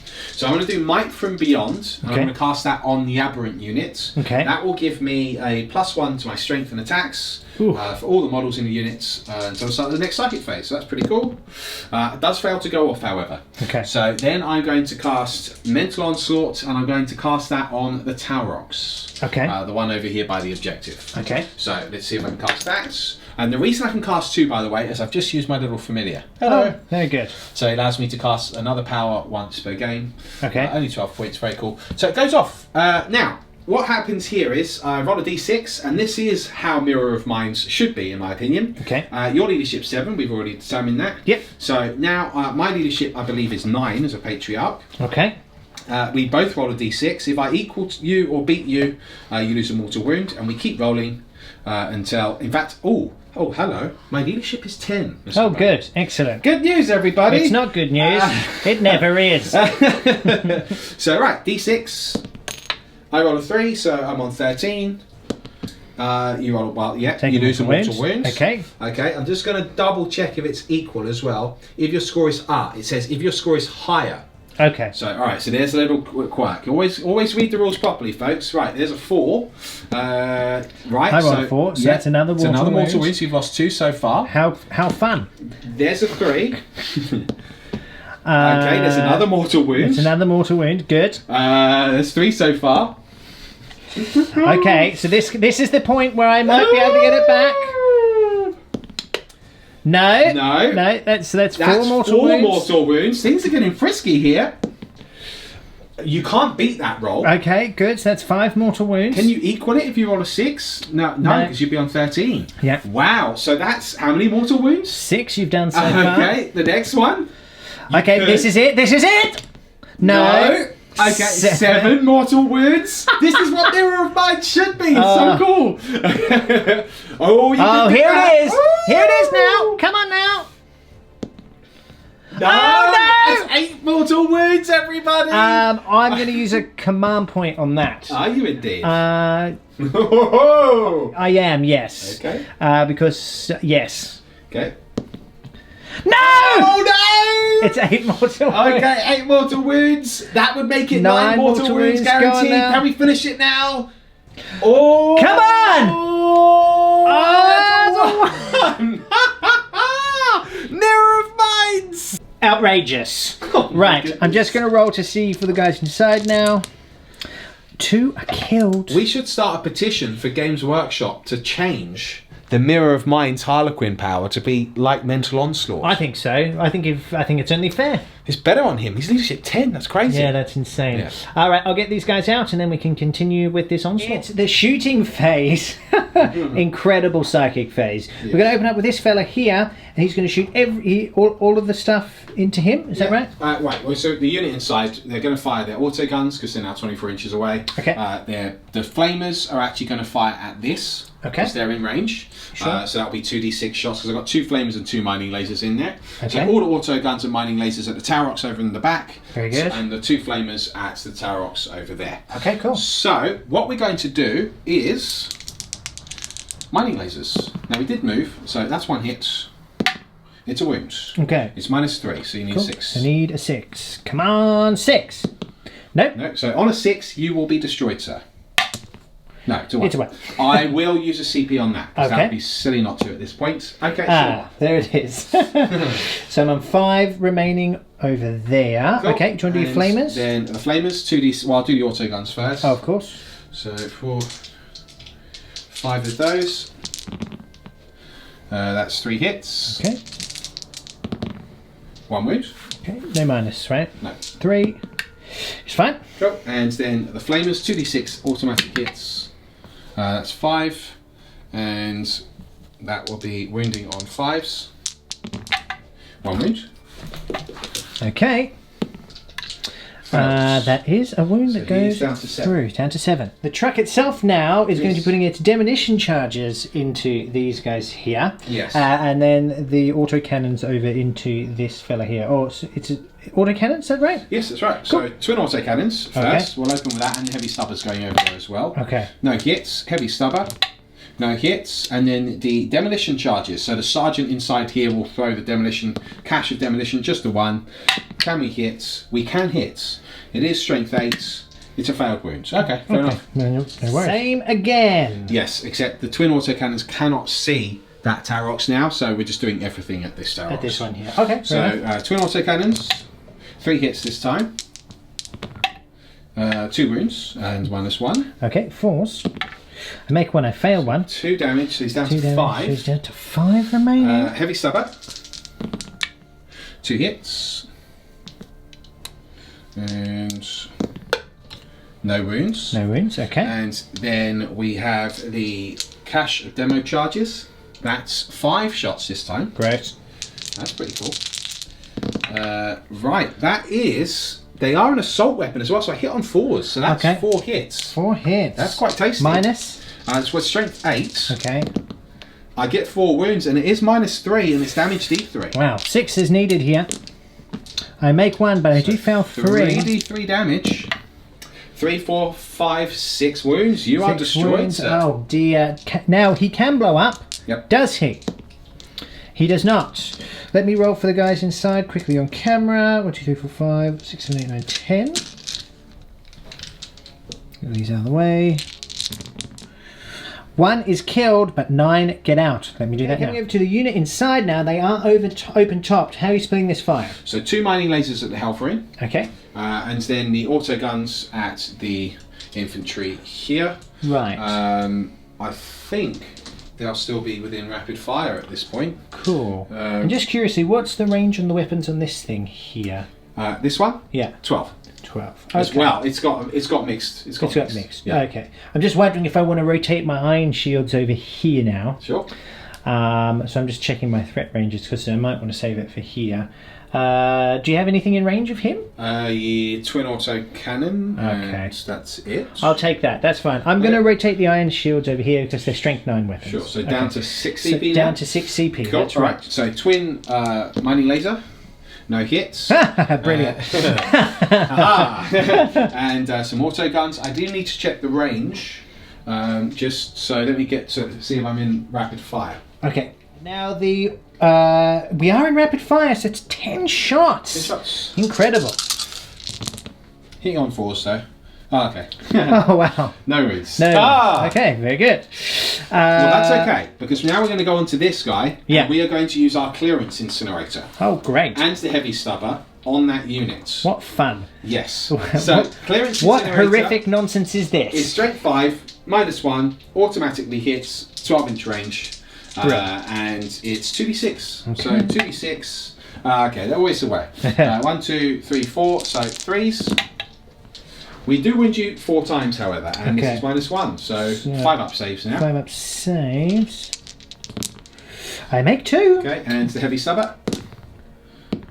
No hits. No hits. Okay, but 2 are cut down. Ouch. Twin autocannon over here now firing at the Helvrin. Yes. He didn't move, they'll hit. Nice. And it's a wound. 3 wounds. 3 wounds. Minus? -1. Okay, cool. So 4s. I don't make a single one! That is 6 damage, my friend. 6 damage! Wowzers. Oh, do I want to use... I don't think... Have I used a reroll this turn? No, you've just used the iron shield. Yeah, to be fair, I think I'm going to at that point, because if I can save 2 damage, that's pretty good. I don't. No. Cool. Okay, so I'm now down to 5 CP and 6 wounds remaining. Yeah! That brings us to the charge phase, folks. And the Aberrants have declared a charge on both the Knight and the Scions. Because, of course, when he deployed backwards, that was the disadvantage of doing that awesome Mirror of Minds, that this unit is now basically wasted. But there you go, that's what it is. But we've got the Aberrants declaring a charge on both, so we've got to eat some Overwatch. But let's see what he can do. Okay, so we're standing over here with our Overwatch with them. So what do you need to charge on them? I can't. Are you within 9? I'm definitely within 9. Okay, it's just, I'm just thinking for my rapid fire. Yes, I'm definitely within 9. Okay, cool. So we'll start with the plasma first. Okay. So looking for 6s here. Cool. So now with my doctrine, that actually I get to roll another one because of that. Hey, very good. Cool. So it's 2 hits. Toughness 7. Strength 7 to your toughness. Yeah, toughness 4. Okay, so 3's to wound you. That is 2 wounds. Okay, and you obviously weren't overcharging, so we no save normally, but I can ignore wounds on 5s. I ignore 1, so I've taken 1 damage. Now, incidentally, I can also re-roll 1s on that because the icon ward is there. Oh, very nice. So that's very useful. And incidentally as well... Double incidentally. Bestial Vigor. Any damage higher than 1 is reduced by 1 point to a minimum of 1. Oh, there you so go. your Avenger Gatling Cannon or Endless Fury will actually only become damage 1 against them. That's cool. How many wounds are these guys? They are 2 wounds a pop. That's so nice. 1 has taken 1 wound. Okay, next. Cool. And then this is the Hotshot Las. 1 hit, 2 hits. That's worked out quite nicely. And then it's 5 to wound Still you. strength 3. So it's 1 wound. That is -2. Okay, so ignore the... No, so I do lose 1 Aberrant. Okay, so 1 down. Now for the Knights. 14 shots against the Aberrants. Okay, so Endless Fury to start off with. Just the 1. Just the 1. But does that count as, that must count as 2 hits as well? I'm pretty sure it does. Yeah, yes. it's just unmodified hits. Yes. Yeah, cool. Okay, so and now 3 to wound you. That is 2 wounds at -2. 2 wounds at -2. So again, it will only count as damage 1 here. But I can ignore these wounds on 5s anyway. I ignore 1, so 1 has lost a wound. Nice. Okay, and then the missile pods. So D6 shots, 2. No hits. The battle cannon, 2d6 shots. Wow. No hits. The shoulder mounted and the gun. Yeah, now incidentally, I am 9 inches away. So my flame is out of range. So yes, flamer is out of range. I'm actually about 9 3/4 away, but. So these are my heavy stabbers. Stabbers, yeah. 2 hits. That is 1 wound. 1 wound. No minus. So I get straight up armor save, which I actually make in this instance. Nice. That's all my shooting. Right. So we've survived the Overwatch. Let's switch back to Bone Cam for this charge. Okay, so it is back to Bone Cam, and it is now the charge. He needs an 8 because you get a +1, don't you? I get a +1 because of the Cult of the Four-Armed Emperor. That is my creed. And from turn 2 onwards, units that appear as well, I also get to add 1 to advance and charge. So yeah, I add 1 to this, so it becomes an 8. Now obviously I need less than that for the Tempestus. Yeah. I'm pretty sure I was 6 inches away. We'll double check that in a minute. So here we go. To charge. Well, frankly, that is perfect. Where you like. That is what I wanted. Great. That knight is about to get some can opening action. Oh yeah. All about those cans. Yeah. It is. We've moved them in, and it's a bit of a conga line action going on here. Lawrence, I believe, wanted to be in 9 inches of the Primus, which is here. Yeah. So that gives them. What does that do again? Sorry. So it will give them. It will add 1 to hit for them, which will help with their power hammers. But I've done this twofold. Like this unit's not got the buffs of any of the other characters, so I'm not going to kill the knight. I'm hoping to just take some wounds from him. Yeah. I hopefully will dent these guys, but at least I'm now on this objective as well, which is nice. Yeah, I'm just causing Bone as many problems as possible. There's lots of problems. That's yeah. This army is. It seems just to play like that. It's swarm the boards, and it's almost any way I go, it's not going to be good. Well, we hope so. Yeah. So, right, now I need to declare a charge with the blob over here now. Okay. They're not within 12 of this infantry unit, so they are just going to declare a charge on the Helverin. Okay. We'd like to do some Overwatch. I would. So, let's start with the heavy stabber. No. Okay. Then 4d3 shots. 2, 4, 6, 7. He likes doing 7, this guy. 7. Lucky 7. Oh, yeah. 7 salty thailers. Hey, 2 hits that time. Very nice. What's their toughness? Toughness is just 3. Okay, well, I hope you're ready to be wounded on 2s. Yes. Okay. Okay. 1 wound. Never say it. Never -1. say it. -1. Can I kill minus one on the way in? Oh, did you say 1 wound? Yeah, just 1. Okay, well, I rolled a 6 and a 5. Okay. So on a 4, 5, and 6, it was the save that I made. Okay. No, so you do kill 1. Yes! Ah. That's good. Okay, so You just need a 9. I just need a 9. Oh, no, it's an 8. It's an 8 because I get +1 because of the Cult Creed that I've got. Yeah, right. So rolling to charge, 4. So no, that's not really going to be possible. Okay. When the fans of the Imperium were cheering your failure, Yes. you've decided to use a CP. I'm going to use a CP Gonna use a because CP. if I get a 5 or a 6 because of the +1 plus the 3 that I've got, I will still make that charge. Okay. It is a bit of a risk, but I mean I've rolled poorly. I'm just going to have to go for the gambit. Okay. So. Oh, he's rolled a 6. 6. So the CP pays off. I am down to 4, but I do tag that Helverin. Great. And now the tank is Yes. going to charge over here into this unit. Yes, the so Rock Grinder. I will get some Overwatch here. So, okay, let's do it. The plasma. I hit you once, and because 6s, I get another shot at you. Yep. I hit you twice. That's been paying off Very really nice. nice. Force to wound you. 1 wound -3. -3, so no save. Do I ignore the wounds? No, I do not. No, so I take a wound off him on the way in. Very good. Oh, and then I'll get my hotshot las. May as well have a punt with it. So I get 8 shots. Go. There's 1 there. 2 again. Hello. Very nice. Very nice indeed. 5s and 6s. No wounds. No wounds. All right. So he needs like a what? A 9 or 13.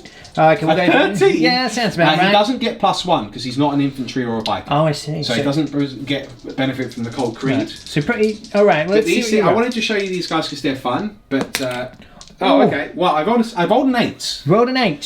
So I'm definitely. Well, actually, I'm not definitely out. 'Cause I'm in deep strike, so maybe I am in. Let's have a I little. doubt it. But Let's have a little look. minute. Just grew back. Yeah, so It that's just why I like a didn't say mutant. anything because Yeah. it's magged. You see. I saw that and I was like, oh. Just so that we can switch out the weapons on the leaders. It's very fancy, isn't It's it? very I like fancy. that. I like that a lot. Incidentally, we failed the charge here. Yes. So that is the charge phase done. I will never get to show you what they do. No, not this game. Not this game. Okay, but in a future game maybe. Right, so we've done our charges. We're now going to go into the fight phase The next. fight phase. Do you know where you're starting?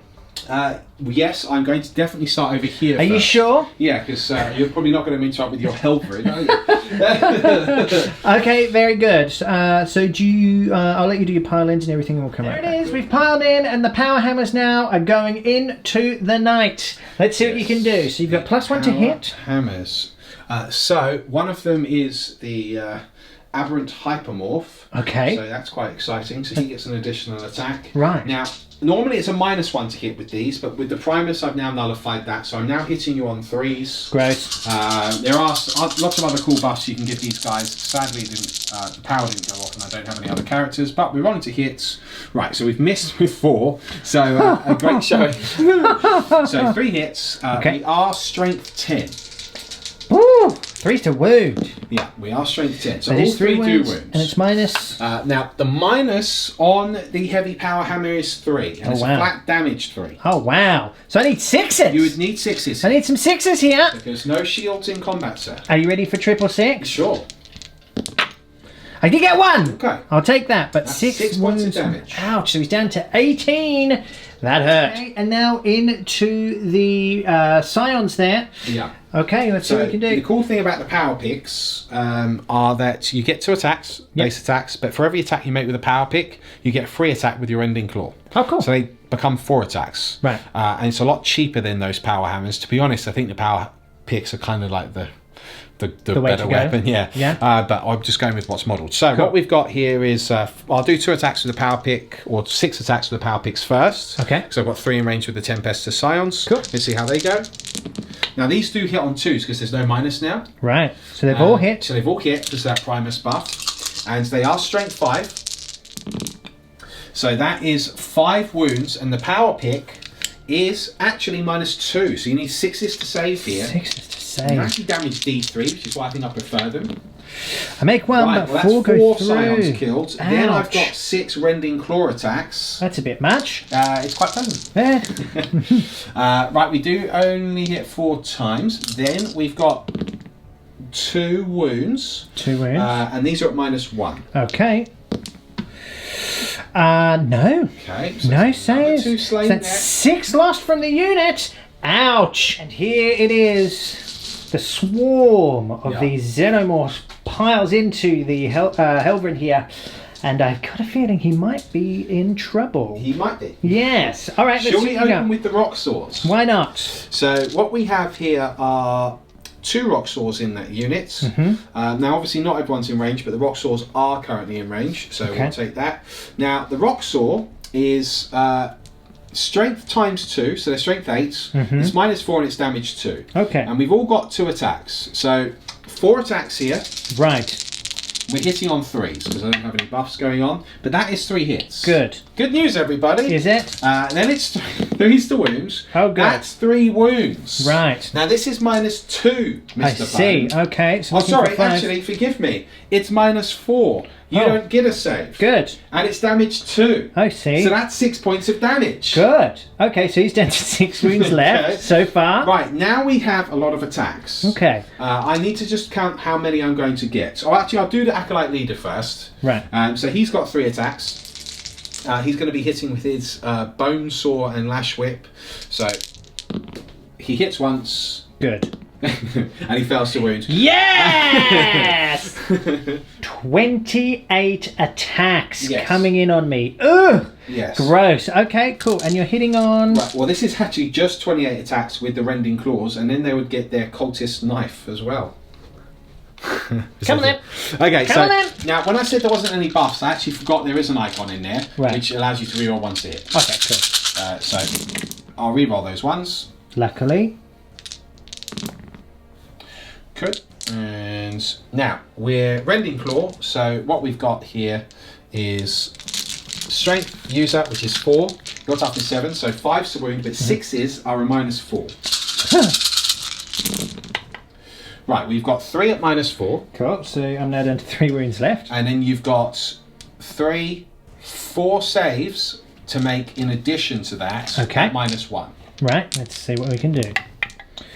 Okay. So you're dead, man. I'm dead. You're dead, Bone. Bone, you're dead. Well, that's good. So does he blow up and take you all with him? No, he doesn't. Ouch, losing a Helverin, that definitely hurts. Okay, that brings us to night number 7, attacking the Aberrants. Let's see what he can do. He's crass, so he's rerolling all hits in the first round. Luckily. Yeah, so this is line dance.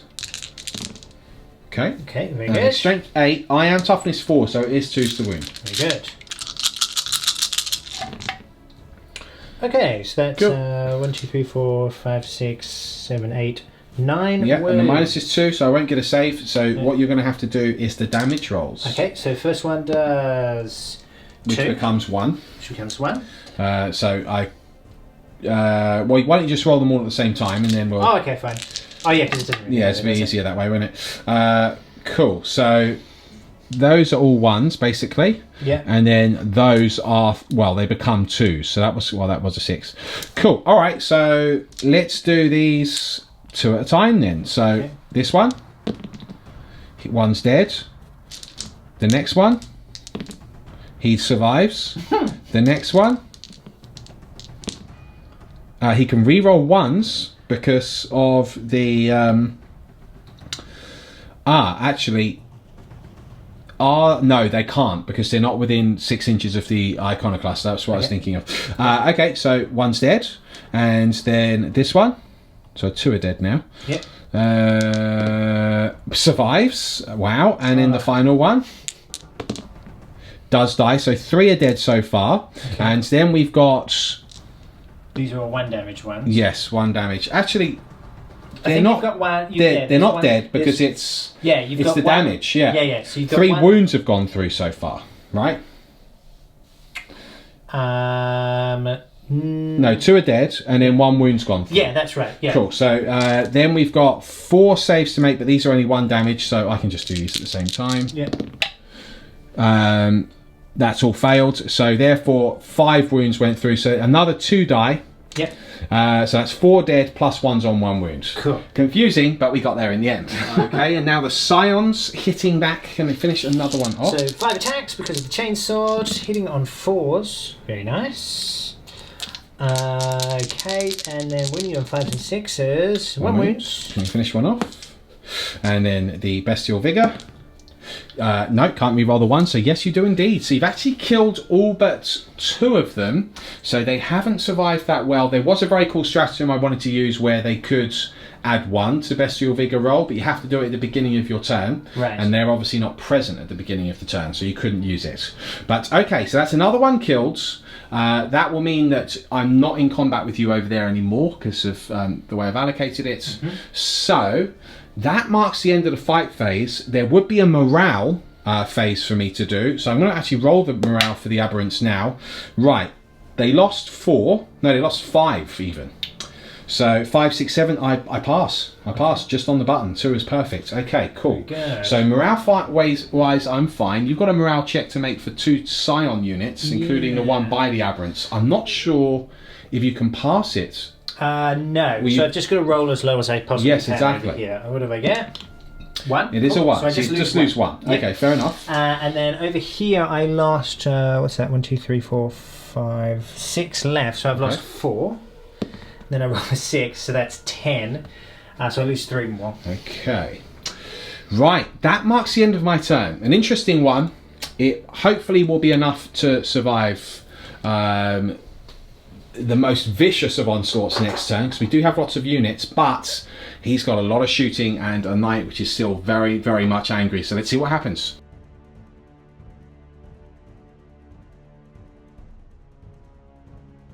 This is it, turn 2 for the forces of the Astra Militarum and Knights. We have here all of the Scions now piling out of their Tower Rocks, and over here as well. This is potentially the most important turn for him, because if he can wipe out all of the acolytes, then all of a sudden I'm in a lot of trouble. And he's got Barrett and the command squads that have arrived with their melter here. The survivors from the previous Tower Rocks have moved on to the objective, and because they're troops, they will hold that objective regardless. So he's in a good position. Obviously there's no psychic phase. It's going to come down to how well he can shoot, but with a knight and 2 Tower Rocks and a lot of Scions, I suspect he will be able to shoot quite well. So let's see what happens. It's shooting coming up next. Here we are, it's shooting phase. Some orders have been issued, namely take aim, so reroll 1s, and first rank fire, second rank fire on this unit here. We're opening with the melter. Who are you firing at? This middle one here. Okay, the middle truck. Cool, so 3 rolling 1s. All hits. Very nice. 3s to wound. That's 3 wounds. No save. No save, so 3d6 damage. 4, 5, 6, 7, 8. 4, 5, 6, 7, 8, 9. So I can ignore wounds on 6s. Let's see if I can survive. I've got 6 wounds left. Would be nice to cause an upset, but no, we do not. Okay, do we blow up? We do not blow up, but we do need to roll for the unit inside, of which there are 10. So 3, 6, 9, 10 now. So rolling for these guys, we lose 1 and only 1. Okay, so let's pile them out, but that truck is destroyed. Well, much to the dismay of the Militarum Tempestus, I've now piled out, and I am outnumbering his models on the objective. Yeah, so therefore I'm holding the objective. That was stupid of me. Oh well, it is what it is. Okay. Right, so so you've got 9 in there. Yeah.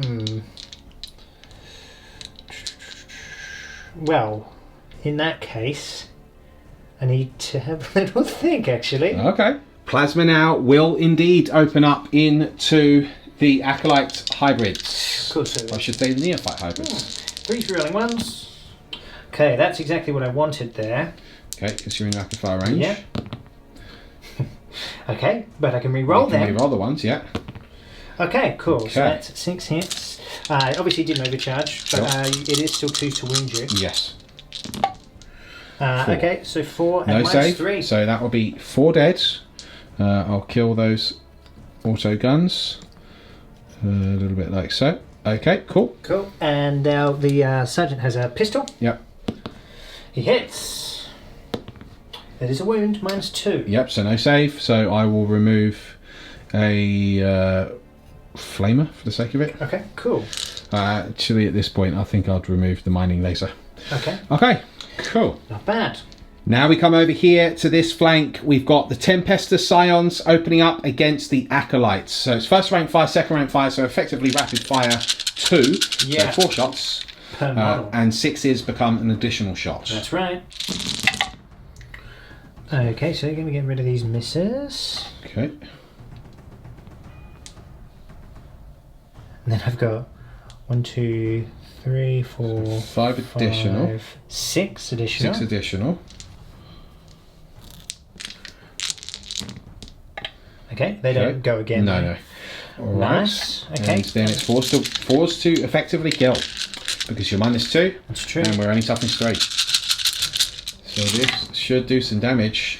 So 1, 2, 5, 6, 7, 8, 9, 10, 11, 12, 13, 14, 15, 16. Yeah, that's 16. That is almost the unit wiped. And as we can see, whilst they are threatening with the amount of models they have, they're still fairly easy to remove, especially if you've got the minus 2 as well. Still got the plasma left on this unit, so can he finish them off? There's only 4 left in the unit. 4 6s, I would say. We most definitely finish them off because it's 4 additional shots.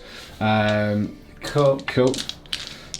So yeah, that's the unit wiped. So there's no save there, and it will be 2s to wound. So just like that, the unit's gone, and he's still got a tremendous amount to fire. It is now starting to look very dire for the Genestealer Cults. This Helverin now is opening up against the Rock Grinder, and the heavy stubber it has will open up against the infantry. Now he has spent another CP, so he's on 4 now to activate the top profile. So let's see if he can finish this Rock Grinder off. So 4d3 shots, 3, 5, 7, 8. 8 shots, okay.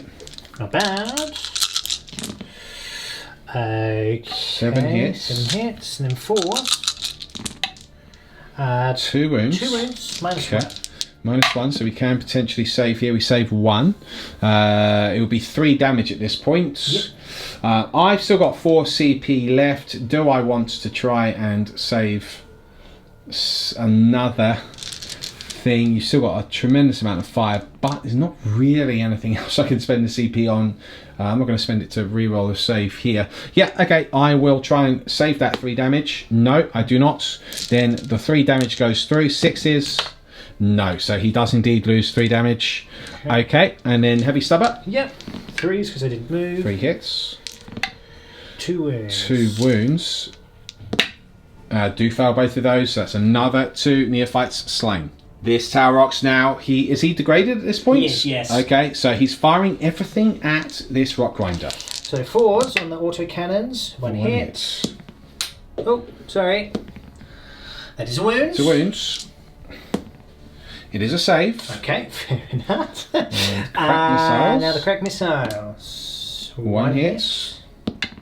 That is a wound. A wound, so I'd need a 6 again to save here. No. Okay, D6 damage. Oh! Just the 1. I might use a command point. Okay, so put you down to 3 CP. It's 3. Okay, so I need at least 1 6 here to survive. I get 2 6s. Very nice. Obnoxious! So he's got 2 wounds left. Why would it die? No. So he's determined to get rid of this one. This Tower Rocks now, the autocannons are going to fire at it, and he's doing frag missiles into the Acolytes. Yeah. So let's see what happens. Okay, so 4 shots. All hit. All hit, okay. Oh wow, they all wound. Well, okay then. To save. I do save 2, but that is still 4 damage that go through. And can I, against the odds here? No, I can't. No. Does he blow up? No, he doesn't. Okay, but there we go. Shame we didn't really get to see what they did in combat, but he is destroyed. Now moving over here, the frag missiles on those acolytes. Cool, so 2d6 shots. 10 shots. Very nice. 3s. Okay, 1, 2, 4 3, hits, despite that. Hits. Then 2s. That's 3 wounds. I'd need 6s to save.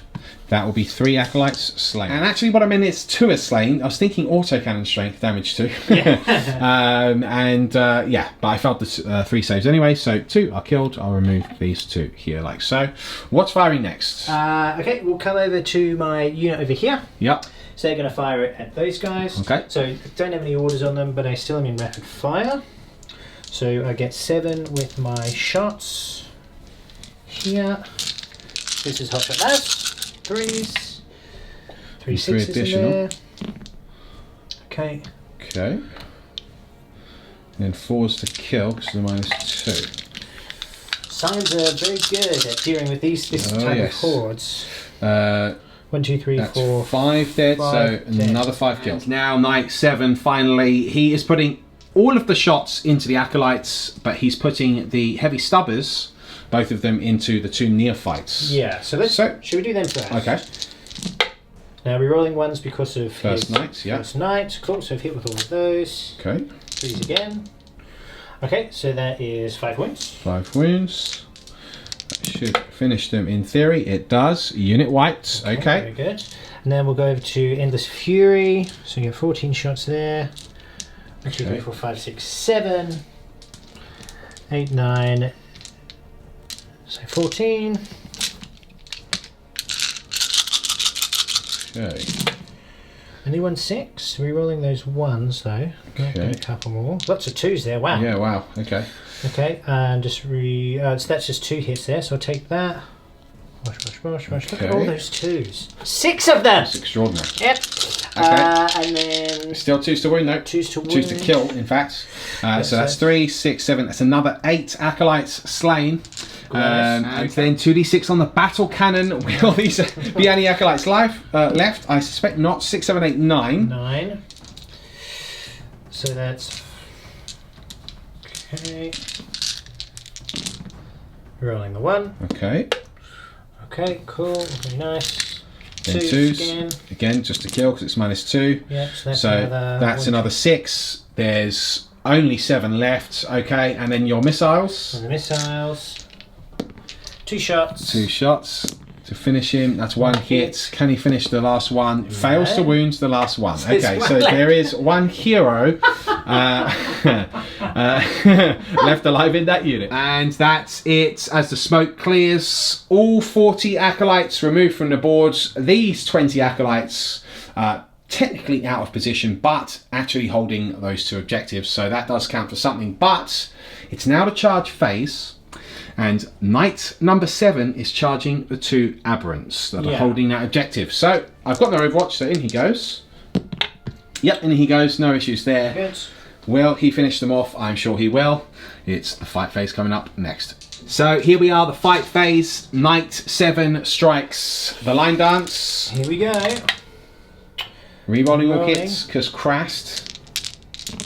And okay, and then 2s, because Aberrant's still only toughness 4, despite it being stocky. That is a whole bunch of wounds. Whole bunch of wounds. Do need to roll with the D3s. Yep. Okay, so these become 2s, so I'll just do 2 at a time. That's 1 dead, and then the other one, he survives, and then again, he's dead. Okay, cool. So both the aberrants are slain. We suspected they would be, but just rolling as a token gesture. That is the end of the battle rounds. Wow. So that was horrific. Yeah. Well, I feel kind of bad. Well, as suspected, the problem is that scions are literally custom made for Genestealer Cult. Yeah, they kill acolytes on 4s, and then if you do the orders, rapid fire, first rank fire, second rank fire, it's very easy to clear those units. Yeah. The other thing that's happened is that I made a mistake with the deployment on these acolytes. I would have put them forwards in ambush But I misheard Bone. I thought all of his troops were in Deep Strike, but they're not. They're all in the Tarox. So obviously what I would have done is put the neophytes back here, because you had nothing to threaten them, to hold those objectives. And then these would be sort of in the game sooner, so to speak. Because then you'd have a whole third unit. However, it's not over yet. No. And I do not give up easily. So, so what we have is you've got a point here, and you've got a point here now with the knights. However, I do get 4 points that turn. I hold this objective, I get 2 for the active objective, and I get a point here. So I'm now on 4, 5, 6 points, and you're on 5 points. Okay. Also, I can, and hopefully will, destroy the knight next turn. Plus, if I can tag some of this stuff around here, don't you worry folks, I can still pull off a victory. So let's see what happens.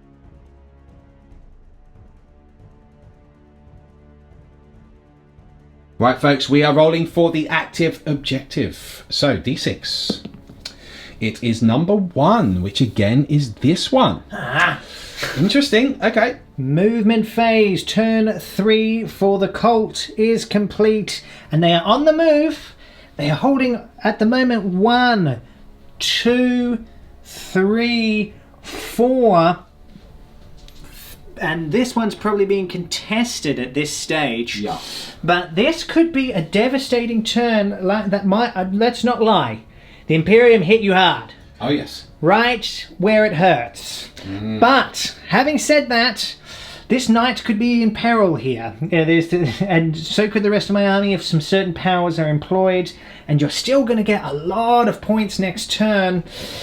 Look, you're still very much in this game. Very much in this game. It will come down to this psychic phase, which is coming up next. Yeah, a couple of key powers, if I pull off, could be really nasty. Yeah. Because they've got some shenanigans. So let's see how it pans out. It's not over yet. Let's see. All right. It's the psychic phase coming right up. It's a psychic phase, and it's your favourite and mine.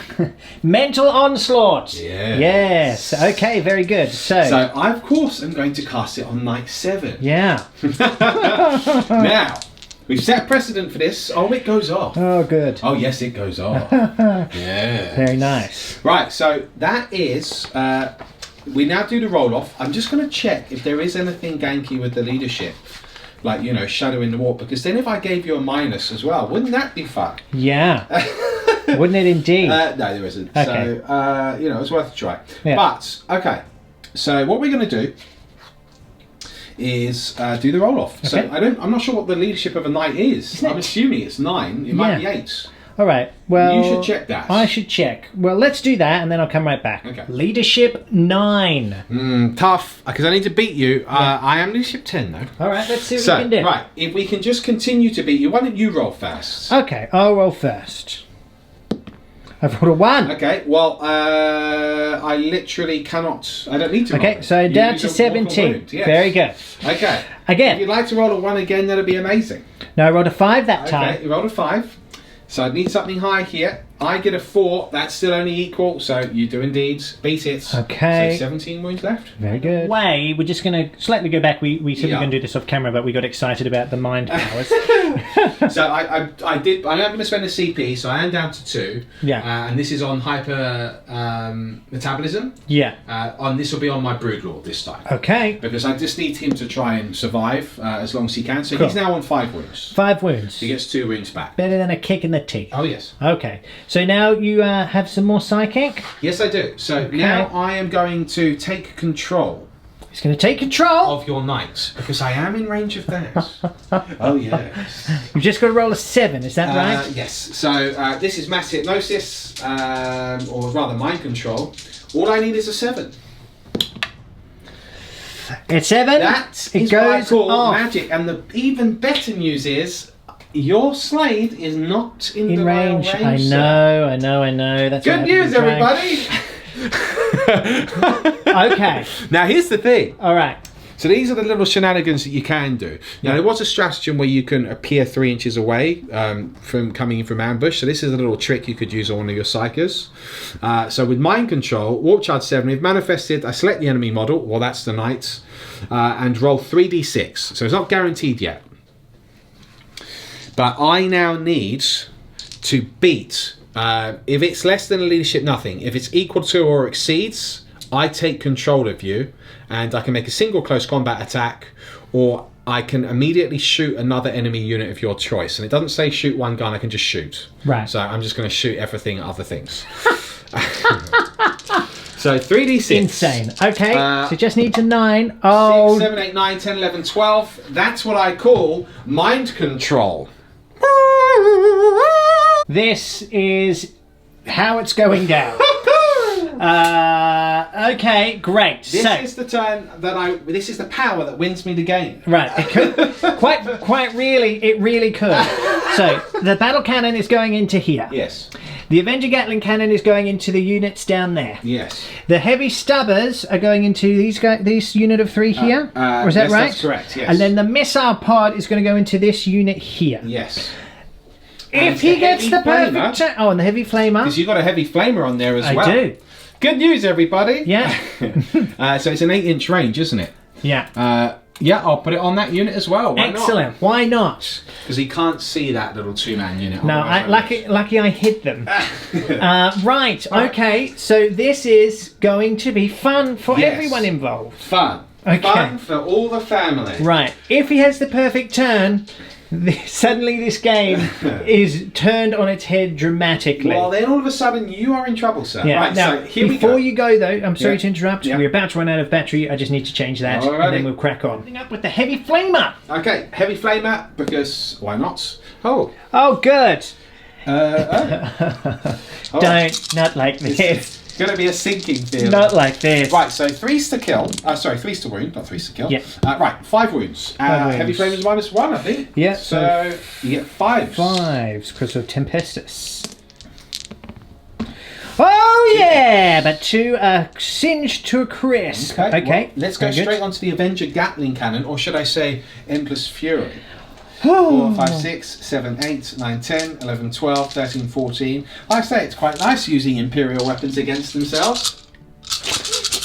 Right, it hits. Said every Chaos player ever. 6s become 2 hits. Well, there's 2 hits. Now, do you reroll and- ones because yes, of my... of your own ability. Oh man, okay. Good news, everybody. No, it's not good news! Right, that becomes 2 hits. Yeah. Okay, well, all of those hit. So, nice. Cool. And then 2 to kill? wounds. Well, no, you get 6. Oh yeah, I get 6s. Cool. So, you do need to make all of those saves. Just pass me those dice. On 6s. So what you use my weapons, I use your dice. And they betray me.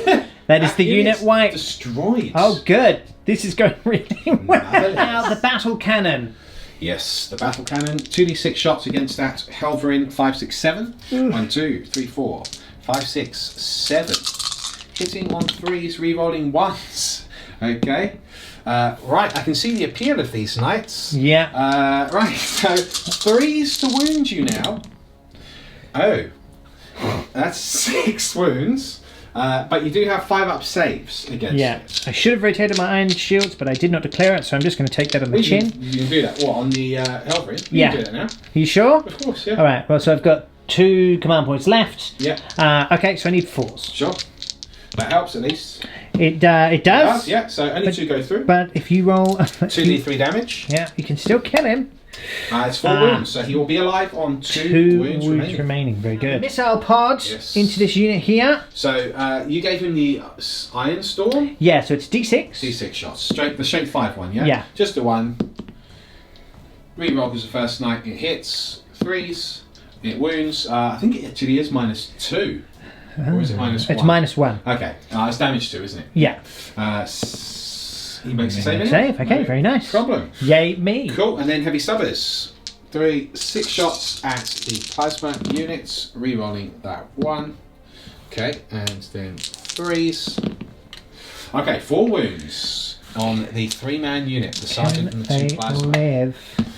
One's killed. One is killed over here, so I lose a plasma. Okay, fair enough. Okay, I think that's it. Battle That's cannon it. done. Avenger Gatling cannon done. Pretty brutal stuff. Pretty much dead. An entire unit of those guys lost, and we took on a cheeky one over here.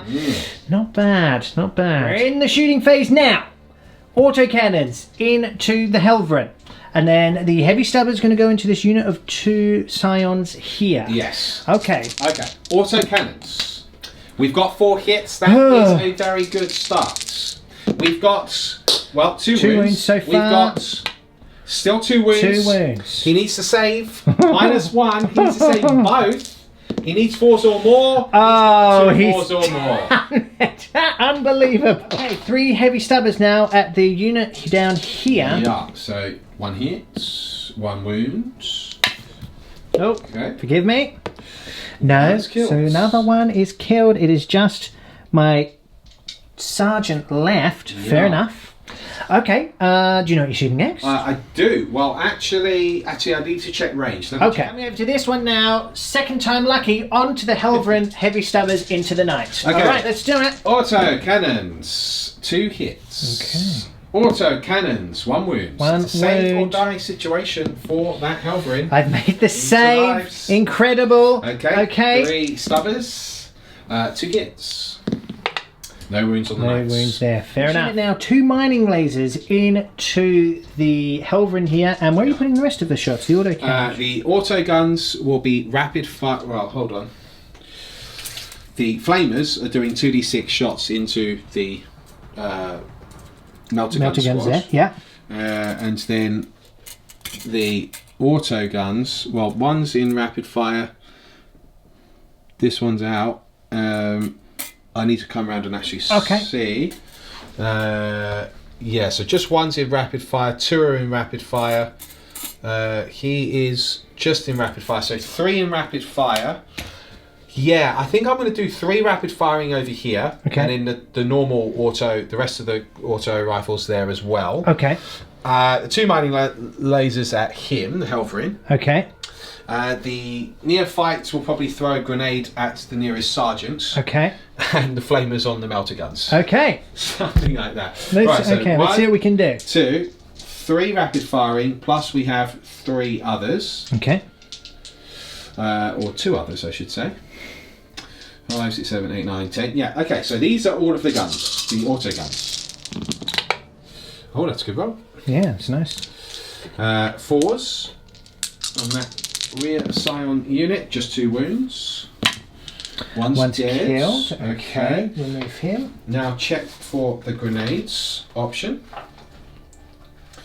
on the neophyte sergeants. They are armed with blasting charges. So, yeah, D6, strength 3, why not? Okay. D6, just 2. He hits once. He wounds once. This is on that sergeant. Can he kill that unit? He can. Damn it. Sergeant's slain. Okay, very good. Then we've got 2d6 flamer auto hits on the melter gun squad. Oh, just 4 for each of them. Oh, that's a shame. I was hoping for better than that. Just 2 wounds. 2 wounds. Kills 1. Kills 1. Okay, one of my command squad is slain. Fair enough. Then we've got 2 mining lasers. 1 to hit, despite moving. To wounds. Failed Failed wounds. to wound. Ooh, at this point, wow. I could use a command points because that would be significant on the Helverin. Yeah. No, don't matter. Oh, no. dear. Folks, it's the charge phase. We are opening up with the Abominant rather. The Abominant. He is going to charge in first, and with that mighty hammer, he will render me asunder. I have been informed. In theory. In theory. He has to survive your Overwatch. Quite a lot of Overwatch. Yes. Yeah. Right, let's start with the heavy stubber, shall we? I messed with everything. Well, that's not looking like a good start. No. Okay, then we'll go to the battle cannon. 2d6 shots. It is 8. Not bad. Well, that is the average. 7 or 8. That's 7 or 8. okay. That's Just okay. don't roll any 6s, pal. Okay. Don't roll any 6s. I can't promise that. Okay. But I might not. You might not. I rolled You've rolled 1. Well, look. Stranger things have happened. Can I wound you? Actually, this is an interesting point. Well, you can wound me. Yeah. Do you re-roll 1s in your Overwatch with First Night? I don't think so. I think that's definitely worth a cheeky check, just in Alright, case. I'll have a look. There's probably a Knight fan out there scoffing now. Okay, let me have a Turns out it's hit rolls, so Good news, everybody. good news, everybody, for me. Roll those 4 1s on the heavy stubbers as well. Yeah. So It's I've hit another you hit. twice. Do I wound you? Yes, I do. you've So got let's 2 do that. wounds. 2 wounds there first. Okay, what's the damage? Is this your battle card? Yeah, this is the battle cabin, so it's D3. Yeah. So I do reduce to... Right, so they do become 1, so it's 2 wounds that go through. It's my Bestial Vigour ability. I do pass 1, and I'm next to the Icon Ward, and he allows me to reroll 1s on Bestial Vigour, which is why I've charged with him first. Right, that's the first wound through. Okay. And I can reroll those 4 Heavy ones. double ones, yeah. So I hit once. I do wound you. You do wounds there. I do save. Okay, fair enough.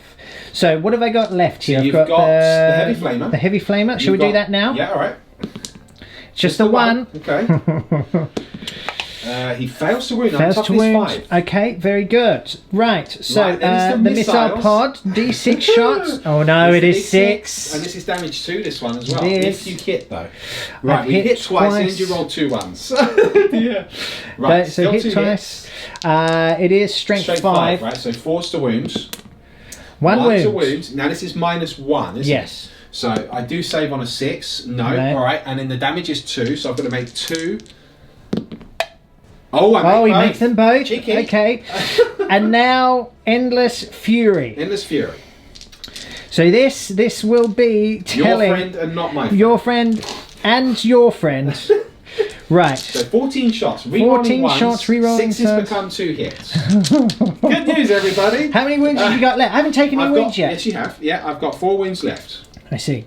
You've taken 1 wound so far. Right, so I've hit you twice so far. Which then becomes 4 hits. Re-rolling the ones. Okay, so it's 6 hits. 6 hits. Right. Now it's 3's to wounds. So we're hoping it... Oh! Oh, that's cheeky. Oh no! Only it 1 means, wound. It means he will live. Controversial. It means he will live. Okay, now I don't get a save against that. It's damage 2, but Yes. it's the bone, it becomes damage 1. Yes. Because of my Bestial Vigour. Incredible. So I ignore that on a 5 or more, and I can re-roll the 1 because of the Icon Wards. It's another one. So, okay, he does take a wound. He's now down to 3 wounds.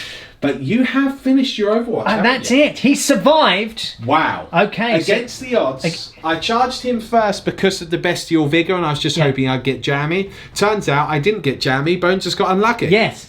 It happens. Good news, everybody. So in he goes. Yes, in he and goes. then He can't fail. the rest of them can all go in if you want to. Yes. Well, I'm going to roll with the Abominant anyway. Okay. Because I want to see if I can get him round the other side and do some shenanigans. 5. That'll do. Let me move over here. Like so. Sure. Cool, and in he goes. And then what I'll do is I will charge now with the Broodlord. Okay. So 2d6. Oh wow! I guess he will be charging. He can go wherever he wants. So off he goes, like so. And then we are going to charge with the Icon Ward as well, so we need every single attack that we can. Okay. Just double 1, but that is actually good enough, believe it or not. Yeah. To go like so. So there we go. Okay. And then the Primus as well. Right, the Primus, he's not. Yeah, look, I'll charge him in. Although I'm tempted to actually try and charge round with the Primus to get rid of those 2. You see. Okay. Well, why don't you just that would declare kill that unit as well? So if you declare a charge on both, then you can go into the night. Well, this is true. Right. Yeah. So let's do that. I'll declare the charge on both. So it'd be a 7. I don't add 1 anymore because we're after the turn 2 and I haven't arrived. I don't think that'll be enough. So I'm just going to move into the night. Okay. Like so. Very good. Cool. Now I do have some more charges. Okay. Where? This unit is going to charge the Melters and Barrett. You're going to charge Barrett? Yes. I laugh at you. All right. So my Melters. Are you ready? Yes. No. Barrett doesn't have a weapon because he gave him a command rod. Yeah, I don't. And even if he had grenades, he'd be out of range. Yes. Okay. So make the charge. To charge.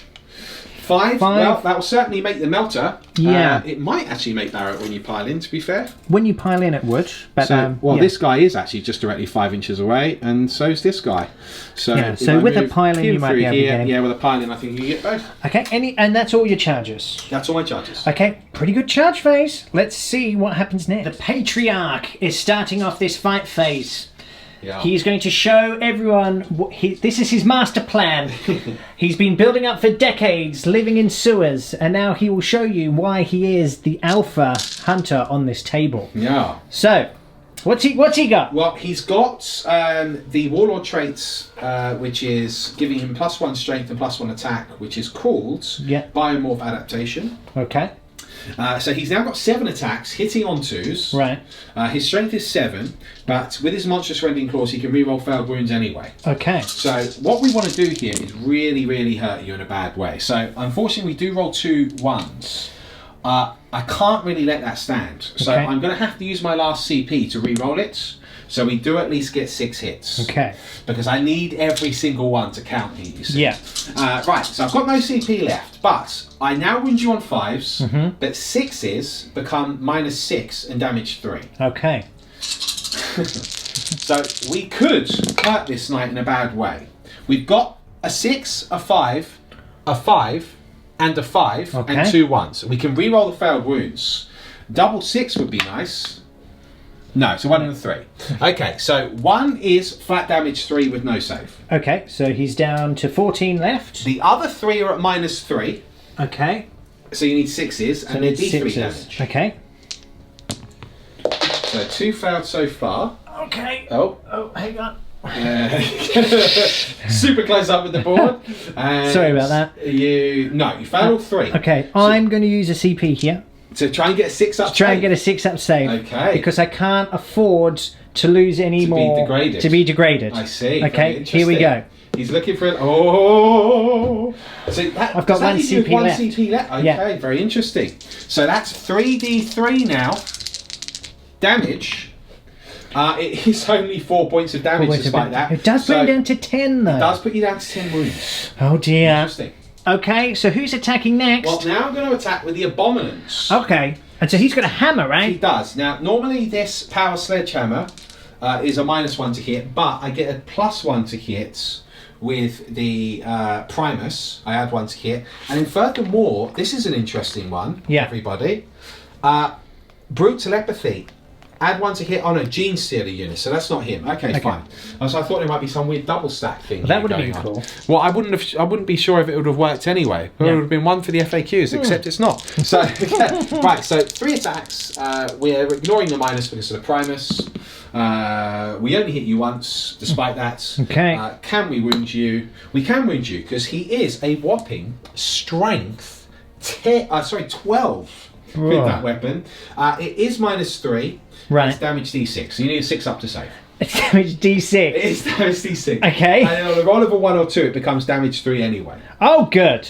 Yeah. Just can I make a 6? No, I can't. D6 damage. A lovely cheeky 6 here. No, it's a 4. Okay. Still. So you've got 6 wounds left, Mr. Bone. 6 wounds left. Primus now, he'll have a punt, hitting me on 2s. Yeah. So Primus hits on 2s, no rerolls. And unfortunately, with his rending claw, it's 6s to wounds. No wins. Good news, everybody. And his mate over there. Right, and then finally we have the Icon Ward, 4 attacks, hitting on 2s because of the Primus's proximity. Okay.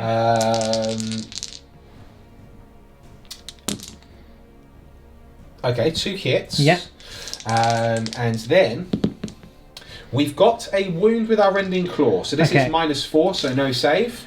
Just 1 wound. You just take a wound off me, do you? Yeah, he just takes a wound. That's obnoxious. It is a bit obnoxious, actually. Now, incidentally, I've just realised that my relic that I've got on there, see this is the problem when you play a new army, gave me +1 strength to units within 3 inches. Oh, wow. That meant that the Genestealer Broodlord wounded you on 4s. Well, shall we have a quick look at that footage? Yes, and it would also mean that my Primus wounded you on 5s, although I think I've rolled really poorly. Anyways, it doesn't matter. Alright, let's check the Broodlord. Alright, we'll just double check that Broodlord. Over to this combat now, and we have...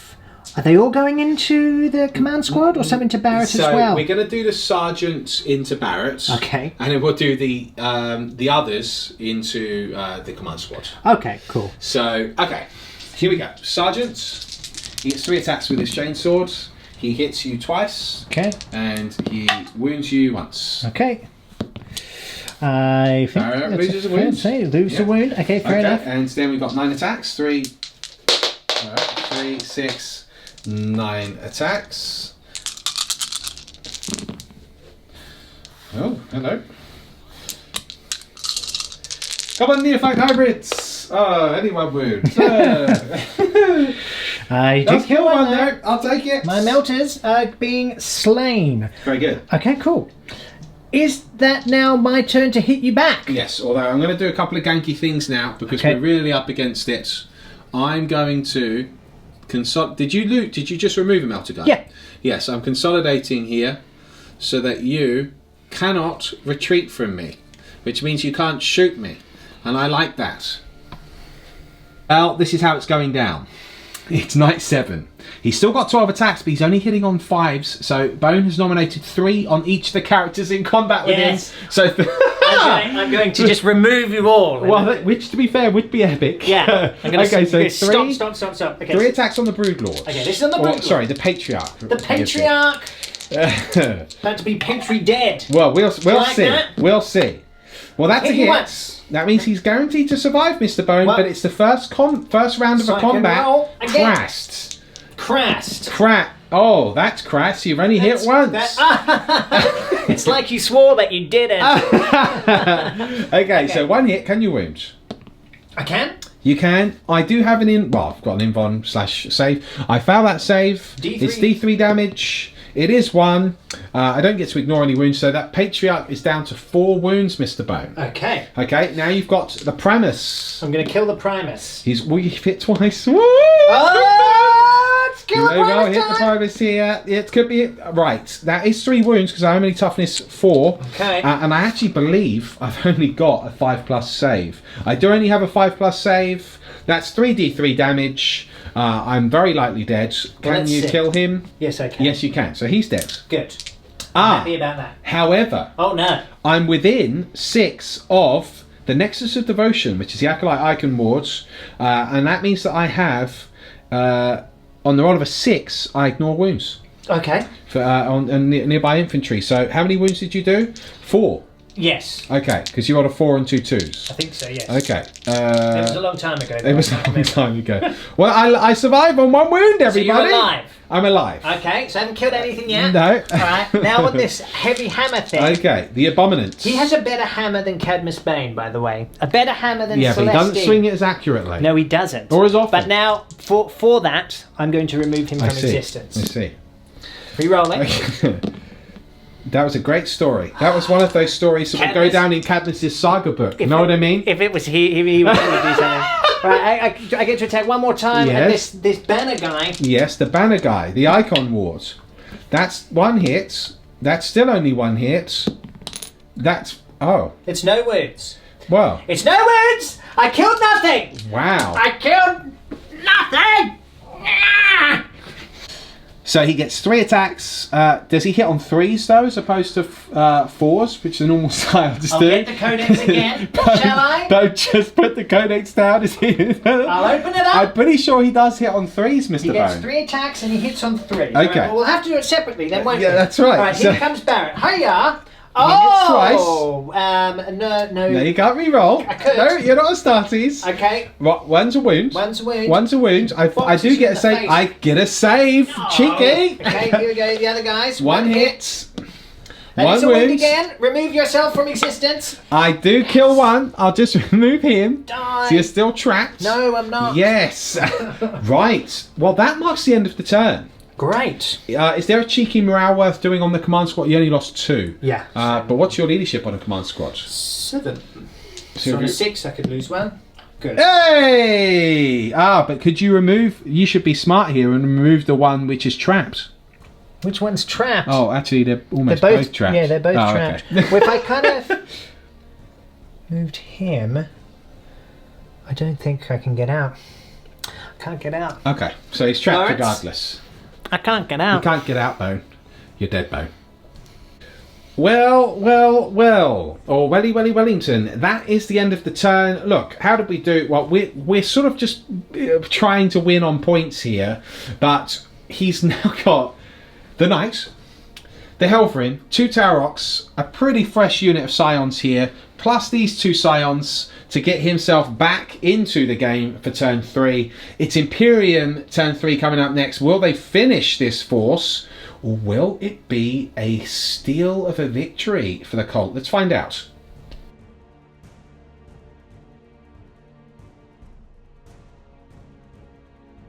Folks, it's on. It's turn 3. Slade has moved forwards. The Scion's on his right flank. This Tower Ox has remained stationary, whilst this one has zipped up towards the objective. Although, interestingly, and so Helverin's even moved forward, interestingly, Bone has pointed out he's not going to be holding any objectives this turn. So, very interesting. Could be a problem. So I just have to deny you holding as many as possible. So he's going to spend a CP. This is a summary, by the way, guys. Yeah. He's going to spend a CP to act on the top profile. That is his last CP. Yes. Do we know what we're firing with first? Yeah, I'm going to use the Knight. Are you indeed? I'm going to use the Knight. Okay. Which one's that crazy one with the thing that can do the mind control? Is that him? Don't worry about him. Is that him? Maybe. All right. So I'm going to put the flamer into him, and I'm going to put everything else into this. Oh, not my last 20-man acolyte That's unit. the plan. In fact, let's start shooting at them first because it'll feel satisfying when I remove them. This cult is... There's so much heresy right now. Okay, you ready? No. Here we go. Yeah. Right, now you can re-roll ones. I can re-roll ones, but look at all those lovely twos. Now, see, this warms my hive mind. You be quiet now. Okay, there we go. Okay. So, there's all my hits. Yes. Well, you know what? Now you can just die on twos, though. Right, Oh, good. well, you have rolled 2 ones. I have, but That is 7 dead, though. 7 die. There's something really disconcerting about that. Yeah. Okay, 3. Okay. So then we go. Then we've got 4, the 5, 6, 7. Okay. Yes. Then we've got the shoulder-mounted what's-its. Rolling the ones. Okay. Those whatsits. Yeah. Very nice. Yeah, the heavy stabbers. That's 3 wounds. Yes, it is 3 wounds. Okay. Very interesting. I do get saves against this, Mr. Bone. There's one save. There's one save. Okay, so 2 are dead. They have 4 outside. No, sorry. That's what I said. 1 save, 2 are dead. Oh, right, sorry, yeah. Carry on. Right. Can you remove them, please? Well, I'm getting worried now about my coherency, you see.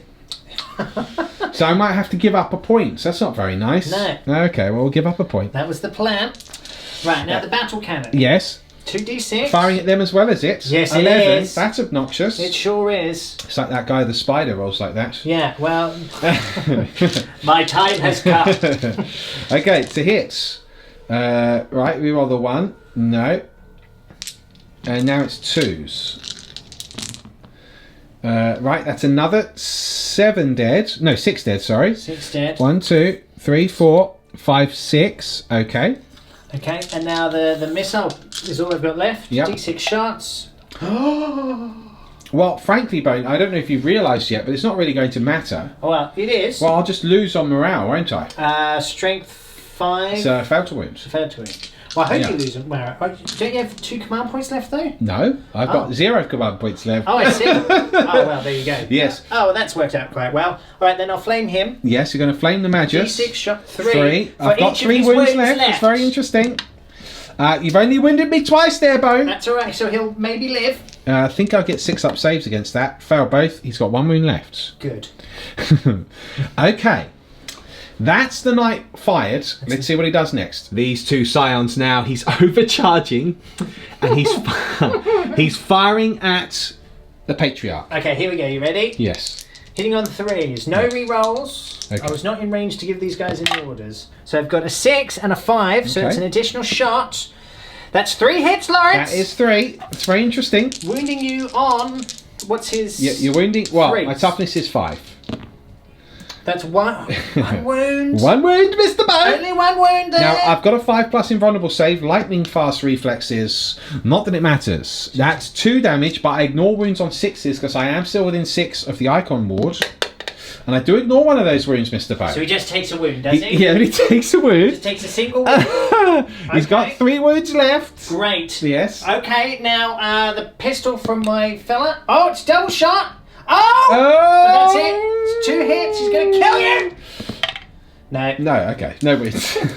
This Tarok's now firing at my Goliath. Yeah. So he hasn't moved, so it's still force. Okay. So autocannons. 2 hits. Oh, it's only 2 hits. Oh, One it's only wound. 1 wound. Oh, it's a failed save. Damage 2. 6 is to ignore. Rugged construction. No. So I've taken my first 2 wounds. I've got 8 left. 2d6 No. What do you mean? 2 crack missiles? Yeah, both miss. Okay. Interesting. Very interesting. Okay. Helverin now, desperate times, trying to bring a Broodlord down. Okay, so Astartes. Oh, miss. I think he's hitting on 5s with only 2 wounds left, isn't he? So that's 4. That's 6. Okay. That's no hits, Bone. That's no hits. The Taurox now putting everything into the Broodlord. He's determined to bring him down. Die. Okay, he's got 3 hits. Now, I am in half range here, and I haven't been doing that with my Taurox. But the Taurox, it's not. They don't get it, do they? I think they do. Do they? Yeah, I think they do, and I haven't been doing that all game. I'm fairly. In fact, really? I'm pretty 99%, 98%. But I thought it was just rapid fire weapons where you got the extra shots. Let's double check. Well, colour me surprised. It is, in fact, not just a rapid-fire weapon. You just get to roll extra shots. Yeah, I'm an idiot. I apologise, everyone. I'm sure you've commented already. Please forgive me. Anyway, it doesn't matter anyway. Okay, well. 3's to wound you. I've wounded you twice, Lawrence. You've wounded me twice. And with a 6, it's 7 damage. Right, to save against the 7 damage. To save against the other damage. I do save against the other damage. But unfortunately, you take 7. So it's these 6 wounds. Oh no, sorry. No, that was the autocannon, wasn't it? Yeah, it's just 2 wounds. Right, so I can ignore those because of the icon ward. No, so I have got 1 wound left, Mr. Bone. Okay, now D6. 2 crack missiles. Why do I keep saying D6? I don't know. 2 hits. Right, but you can do another shot now. Oh, very nice. Cheeky. Lucky it doesn't happen again. Yeah, so wounds twice. I've wounded you twice. I need a double 5 and 6 really to be just like that. Oh, good. Good news, everybody. Well, we're now in the charge phase. He's charging everyone again. He can't really fail. Just roll 2d6 anyway. He's hungry I've for got death. a needle pistol. Misses. I've got a... no, nothing. Okay. Okay, so in he goes. Everyone has been engaged. Everyone's Let's dead. go straight into the fight phase. Right. How are you allocating your attacks? 3 on everything again! He's gonna do 3 on because I everything. killed 1, didn't I, last time? No, you got 1 down to 1 okay, with. in that case, 3 on everything again! Okay, 3 on everything. So Right. we're going to open up against the Brood Lords. Right, now, it's for the turn that I'm at my top, or just the phase? It's for the phase. So you would need to be on your top again now, but I think you're out of CP. I'm out of CP! I'm out of CP! You only hit on 5s now, Mr. Bone. It's only 1 hit against the Brood Lord, but you're in the first That's all I round. need. You can re-roll. Crast. So powerful. It's still only 1 hit. That's all I need. Can he score a wound? He fails to wound! The Brood Lord definitely survives. Okay, 3 attacks on the Primus. 2 hits, he can re-roll that Primus. one. Yeah. He's got 2 hits on the Primus, it's 2s to wound, it's only 1 only 1 wound. wound again. D3 damage. Die! Just 1 on the roll of a 6, I ignore it with the icon ward. Oh! He's dead at least. Primus is dead. Alright, now to kill Primus is Sledgehammer dead. Man. That's no hits. That's no hits! No, the other one! Oh, the icon ward. 1 hit, re-rolling Crast. Oh, 3 yeah! hits. Where was that on no. something important? Oh, he's got... that'll be 3 wounds. Damage then, sir. That was a good 3, roll. 4, 5, 6, 7 wounds. So I would need to roll lots of 6s here. I do roll 2, but that will still go through. The icon ward's dead. The Primus is dead. But now it's my turn to hit back. However, before we get to my turn, let's do this first, because this is a summary. You've got to do the charge. So we're charging the Tempestus into this So they can't fail that charge. unit. They cannot fail to charge. No, 5 inches. And then Slade Slade. on a 1 or 2. No, He's good. Okay, so Slade in and the Scions go Da-da-da. in. Very nice. Okay, who's attacking first? Let's do Slade first, because Okay. he's an absolute beast. Slade. Now, he hits on 4s. Yes, because he's got a power fist, so he's -1. Yeah, but remember, he's slain people like this before. He has. The Reaper's so Hand. He's going to remove you from existence. Okay, so One he's hit you once. hit. He's hit you once there. It'll be 2s to kill. 2s to kill. He's killed 1. He kills 1. He kills 1 though. Yeah. Very good. He's killed 1. Can you remove that one? No. Okay. And then the rest of the unit attacks. 1, 2, 3, 4, 5, 6, 7, 8. Plus another one. So I think it's 11 attacks. Okay, if you say so. I don't know. It's very late now. It's very late in the evening. I think it's 11 attacks. 11 attacks? 11 attacks, here we go. Okay. Hitting you on 4s, I believe. Yeah. Yeah. Unfortunately, that is only 5 hits, Bo. Is that all? I'd like to point out that it is only 5 hits. I'd like to point out that... I'd like to point out it's only 3 wounds. 3 times. I'd like to point out that I have saved once. That's another 2 kills. Another 2 are killed. Okay, very interesting. I think that's pretty interesting. I don't know That's about you pretty guys. interesting. Okay. So now it's my turn to hit back. Well, no, because I had these guys in combat. Don't forget. So it comes. So all my charging units. Now your initiative. Okay. Now it's my initiative. So I'll attack with Barrett. All right, Barrett's attacking. So he pulls out the Reaper's blade. Yes. And he actually decapitates 3 of you. Well, he's hit twice. So the third one. He hits twice. Ducked. The third one ducked. He ducked. That's what happens. And then he just literally goes like this. And then it's one command. Oh no, but then now it'd be my turn to attack. Your turn to attack. Okay, well I'm just going to quickly do these attacks first. Sure. So I've got 1, 2, 3, 4, 5, 6, 7, 8, 9 attacks. 3, 4, 5, 6, 7, 8, 9. I'm going to put them all on the new charging units. Well, actually no, I'm going to put them on. I'll put them on. Oh, I've actually got to split these attacks. What I'll do is 3 attacks on. I'll do 6 attacks on the 1 melter gun. That's what I'm going to do. 6 attacks on the 1 melter gun.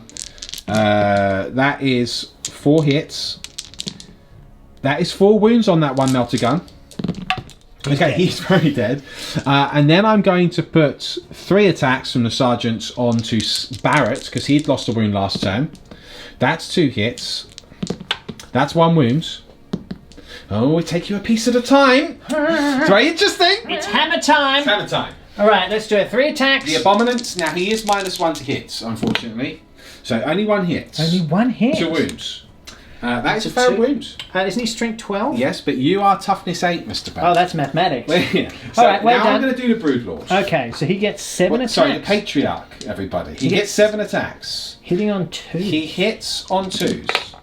They all hit Mr. Bow. Okay. Now, he wounds you. The Icon Ward is dead now, so it is 5 to wound. And, right, well, that's 3 6s. So he's dead. Mr. Bone, that's no save, and that's 9 points of damage. Please remove that Imperial filth from the table. And now I will take everyone with me. Not like this. Are you ready? No. Hey-ya! Yes. Okay, so 2d6 radius. Okay, here we go. Double 6. And Double 6, and almost everything on that side of the board is hits. Including the silence. Are you ready for a double 6? Yes, I am. I am so ready for this. I want a double 6. It's only... Oh. Well, that was very anticlimactic. It was, wasn't it? I wish I had a command point. Do you know, I think I'd use it. Yeah. All right, well, that means you'll say... only get the Tower Rocks, your Scions, and my 2 characters. Yeah. Okay, so D6 mortal wounds on the Broodlord. 2. It's 2. He's dead. He's dead. He only had 1 wound, so there you go. Does he not get to ignore anything? No, not anymore. Okay. And, to be fair, he had his little familiar with him as well. Anyway, they're both dead. Okay. Mortal wounds carry over. Right. Okay. Now, what's left the of this Abominants. Well, the Abominant's fine, isn't he? Oh, we know anymore. Except I do get to ignore those wounds, Mr. Bone. I see. He does get to ignore wounds. He does ignore 2. Right. Did you wound him before? No, it's the Primus that was on 1 wound. So he was fine. So, in which case, is the Abominant a 5 wound? It is. I survive on 1 wound. Okay. Well, I'll just leave that 1 wound die marker by him. Perfect. Okay, very interesting. On my guys, they're dead. They're both dead. The Tarox. He takes 2 wounds. He takes 2 wounds. Okay, interesting. But you did just get slay the warlords. Hooray! Ouch! Well, what a turn that was. Turn 3. Now, at the end of the battle round, because he's still alive, I get 1 point. This unit automatically failed morale. They're all dead. This unit is still holding that objective. That's 2 points. This truck is holding that objective. That's 3 points. Mr. Bone, how many points did you get? 1. And that was for Slay the Warlord? Yeah. So how many points are you on, Bone? 6. And I'm on 9 points, Bone. Mind-blowing.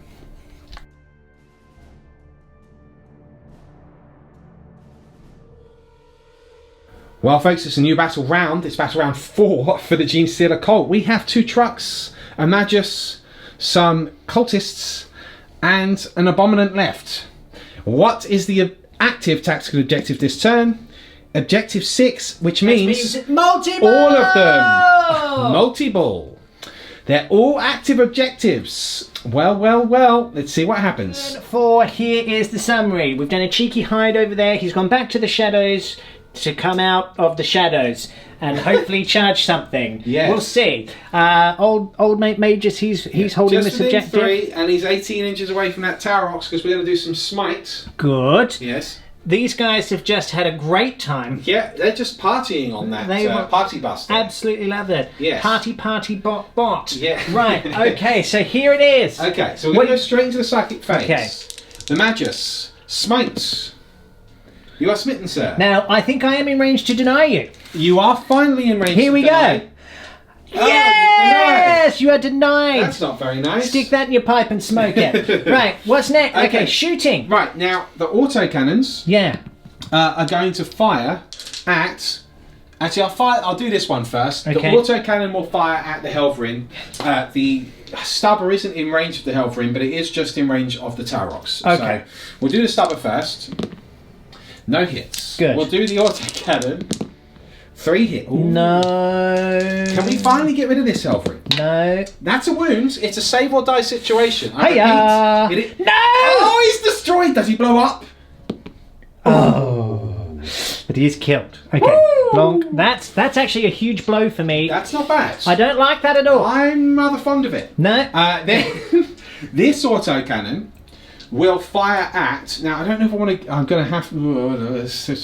that's controversial. You know what? I'm going to have to just potentially give up on that objective and just shoot what I can kill here. This autocannon and the heavy stubble will go for the Tarox. Go for it. Autocannon. That's 2 hits. That's what it is. It's 2 hits, Bo. But it's no wounds. And do you know Mr. what it Bo. is, though, Lawrence? That's 0. 0 wounds. Yeah, but I've got a heavy stubber. Oh. Oh, it's 3 hits, Mr. Oh, Bo. no. I'm terrified. Oh, it's no wounds. It's no wounds. Okay, I think that's all you're shooting. That is all the shooting. You ready to charge? Yes. I The can't- Abominant is going to charge. I can't see it. That's correct. All right, go on then. Okay, I'm going to charge you, Mr. Bone. I charge you successfully. Okay, in he goes. Okay. Now I'm gonna be honest here. That Tarox could be in trouble. It could be. If you can actually roll If I can actually well. hit. Go on Now, then. unfortunately, I've got no buffs. No, you're hitting on 4s over I'm there. hitting on 4s. You get 3 attacks. Now, I do only get 3 attacks. But It you'd be seems such a shame. Yeah, But I would be wounding on 2s. I believe. afterwards. Yeah, it's true. Oh, good news, everybody! Right, so 2s now get Are no you save. toughness 6? Yes, Oh, well, I'm strength 12. I know. So I only wound you twice. However, it's -4, isn't it? It's -3. So it's -3, so I do get... Are you ready for some more 6s? Yes. Couple of sexy 6s coming right up. No? Nothing. Right, well, this is 2d6 damage, Mr. Bone. Oh, well, don't do what I want. Don't do that. And I've got my familiar claws afterwards as well. 2d6 damage. Oh, I don't need it. You're dead, Mr. Bone. Do I blow up? Oh, do you blow up? No. Oh, close. You did take me with you there. Oh. Well, okay, so this is suddenly looking really bad for me. Really bad. Right, well, those are both dead, Bone. They're both dead. I'll remove them in a minute. Okay, well then it's my initiative, so this unit gets to attack. I'm not going to consolidate in, so I'm going to do 4 attacks on your Warlord Right. and 3 attacks on Barretts. Okay. 4 attacks on the Warlord. 2 hits.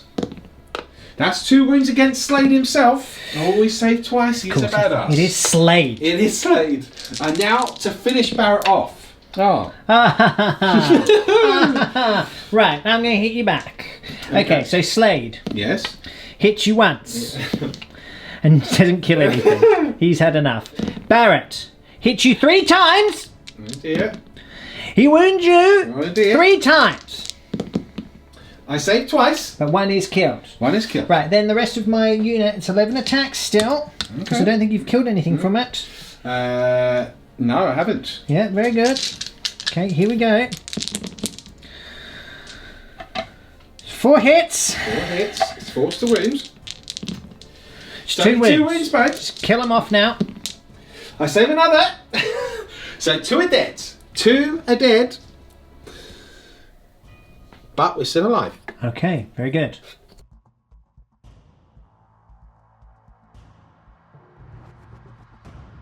Oh, it's on, people. It's turn 4. It's a summary. Slade has fallen out of combat to take that objective, although technically I'm still holding it because I am a troop's choice. No! Yes, the Tower Rocks has moved over here. I think he's trying to hunt the Abominant. Yeah. But you can't because this scene is still closer, Bone. Alright, then we'll go straight in here. Okay. Right. So what are you going to do now? Well, why did I take him in? Oh, alright. Barrett! So Barrett, oh, you're going to... What? Are you not shooting? What can I shoot? This is in combat. Well, you can still shoot with this. He can't see anything. You can oh, fire he's at that. this. I thought this was dead. Of course it's not dead. So, do you want to assume that you didn't move then? Because you would take the minus for nothing. Yeah. Okay. Right, so you still went... Good. Good. You missed with everything anyway. Okay, here we go. Okay. And now I'm out of. And now I'm out of position. All right. Barrett. Okay, Barrett, you go straight into the fight phase here first. Oh! That's 3 hits. 1 wound. 1 wound. Barrett has got his first wound. No, I saved. Oh no, Bone. I'm still alive, Bone. I know. Okay, this is your attacks from the Scions unit. Yes. Well, actually, I would get to attack you first now because you didn't charge this turn. Come on then. So I'm gonna do 3 attacks on Barrett first. It's 2 hits, Bone. 2 hits. It's a wound, Bone. Okay. Bosh. And okay. 4 attacks on your infantry squad. 2 hits, Bone. That's a wound, Bone. Could kill 1. No, I don't. Not with that so roll. your hits still count. So what have you got? 5 hits? It was 6 actually. It was 6 hits. Yeah, okay. Wounds. You get 3 wounds. 3 wounds. Oh, you do kill 3. I kill 3 of I'll them. remove those 3. Very good. Okay, I'm still on that objective, Bone. It's not enough to make me fail a leadership check. Why not? Because you only killed 3. Yeah, but aren't they leadership 7? No, they're leadership 8 with the sergeant who's still alive. Really? That's good, isn't Yeah, it? they're actually better leadership than guard, interestingly. Well, I guess they're so devout, aren't they? It's their fanaticism, yeah. So, look, Right. that's your turn. That's the end of the battle round. So you scored 4 points. I scored 0. Well, yes, I scored 0. Oh, yes, you did score Yeah, 0. so that puts you and I on- get 4 because everything's... I get actually 2, 4... I get 6 points, Bone. Right. So you get 6 points. Yes, do you? because I've got this Oh, yeah. one, So that and puts I've got this one with the Magus, and I've got this one. So what? You're 9 points ahead of me now. Well, I would now be on 15. What are you on? 6. Oh, Yeah. that's cool. I think I might be finished with this game. But really? Well, I mean, I've got nothing left. no, but neither do I. But the thing is, you drop back there, you hold him. I might be able to kill. Do you know what I mean? It's just. Well, I mean, next turn, what I would try and do is kill your warlord here for another point. Yeah. Such as the circus.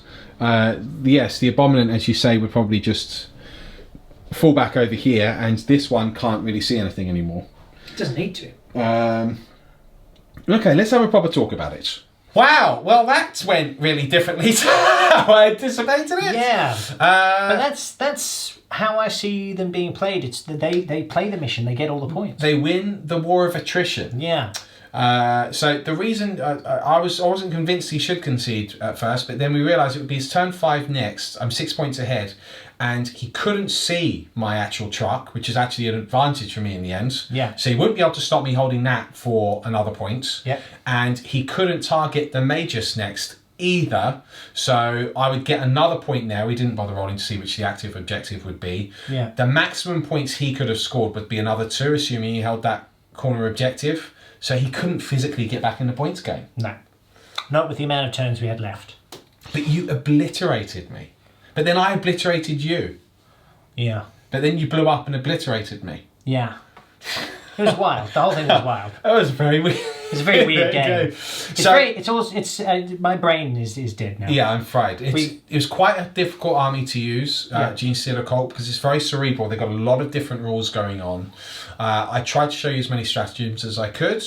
There are a couple that I missed, but they were all mainly, you'll find that a lot of the stratagems are all to do with like the ambush markers, redeploying them and stuff, which I didn't use because it had no validity in this game whatsoever. So there's no point showing you something which does nothing. But a couple of things I'll take away from it.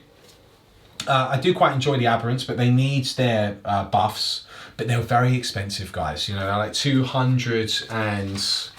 let's have a look at how much these aberrants came in. I did take 8 of them, and I did take those hammers, which realistically you just wouldn't. You'd keep them cheaper because the hammers are actually worth the same points as them, which are like 16 points a model. So the hammer is you could just have another model, which is what you would do, but that's what they were equipped with. So the aberrants, like 221 points that unit was. Yeah, that's crazy. And it doesn't do, it's okay, but at that stage I would rather have another 20 Acolyte hybrids for 165 points. Yeah. Which is a troop's choice as well. The trucks were good fun, and I love the look of them, but this is not the cult that I would run to make them effective. There is one which has... you can do reroll hit rolls made from melee weapons, no. The infantry models, right, the cyborgized hybrids. Infantry models with the cult creed do not suffer the penalty for their hit rolls when moving and shooting heavy weapons. I thought there was one which really buffed the vehicles as well. No, there isn't. I'm making it up. So anyway, the trucks are good fun, but I would probably run lots more acolytes, and then I would run a lot of infantry on foot. I do like the rock grinders because they are quite cheap. Sorry you didn't really get to see what they do. But I mean, that's kind of what happens for these things. If something is good when it gets into combat, it just gets shot up. Yeah, I didn't want anything. It's always a tough one when we do these because you do... I can't just, throw the towel in and go, oh, I won't do that. No. But then part of you goes, oh, but we really want to show you this stuff. Yeah, because he got like 6 plus D3 attacks with the rock grinder. It's really cool. It's very cool. But it's just hard to... And the thing is... Another thing it just reinforces, my goodness, the Tempestus and Knights combo is good. Yeah. It is really good. Yeah. Now that the points have gone back down on them, Astra Militarum are just so strong. And then you combine in Knights, they're top notch. Yeah. But you got them. I did in a weird way. I feel like I lost it though. I think if I played it again, obviously knowing that your units were inside the Tower Rocks, I would have had all 3 Acolyte units up front. I think that would have made a big difference. Yeah, well, then I would have had 20 more that you didn't quite have enough firepower to deal with all of them in that single turn, so I would have got another unit in, which would have been good. See, I think, look, I really like them, although I would look at... I think you're right, it's lots of bodies on the ground, and then I think actually you want to get the Guardian at the back. You want to have Basilisks, or you want to have Leman Russ, or something like that. Or you can have... you could actually go Tyranids, natural Tyranids. Yeah, or Tyranids. I think Genestealers in... Do you know what I mean? Like, you've got all that sort of stuff just running forward, and then, like you say, I think Basilisks in the background, just doing that work. And, in this, there would be holding objectives and all that sort of stuff. Yeah. I think that's how I would play them. Yeah, I quite like the Neophytes, which is just like our sort of cultist guard, because they are cheap as well, though. So, and the thing is, if you're not spending the money, the points on the transports, you could just easily fill up your back line with just some, the cheaper troops, and then have the 3 blobs of acolytes, and then maybe put in something like 3 blobs of Genestealers or something if you want to go really crazy. Yeah, I think Genestealers are actually kind of key in this. Yeah, the Genestealers, I think I'd probably put them in over the Aberrants. Maybe. The Aberrants, do you know, I need to try them with just the picks where they're cheaper, where it doesn't feel like you've invested so many points in the unit and you don't seem to get as much of a return. And then having said that as well, we're missing a lot of the synergy characters.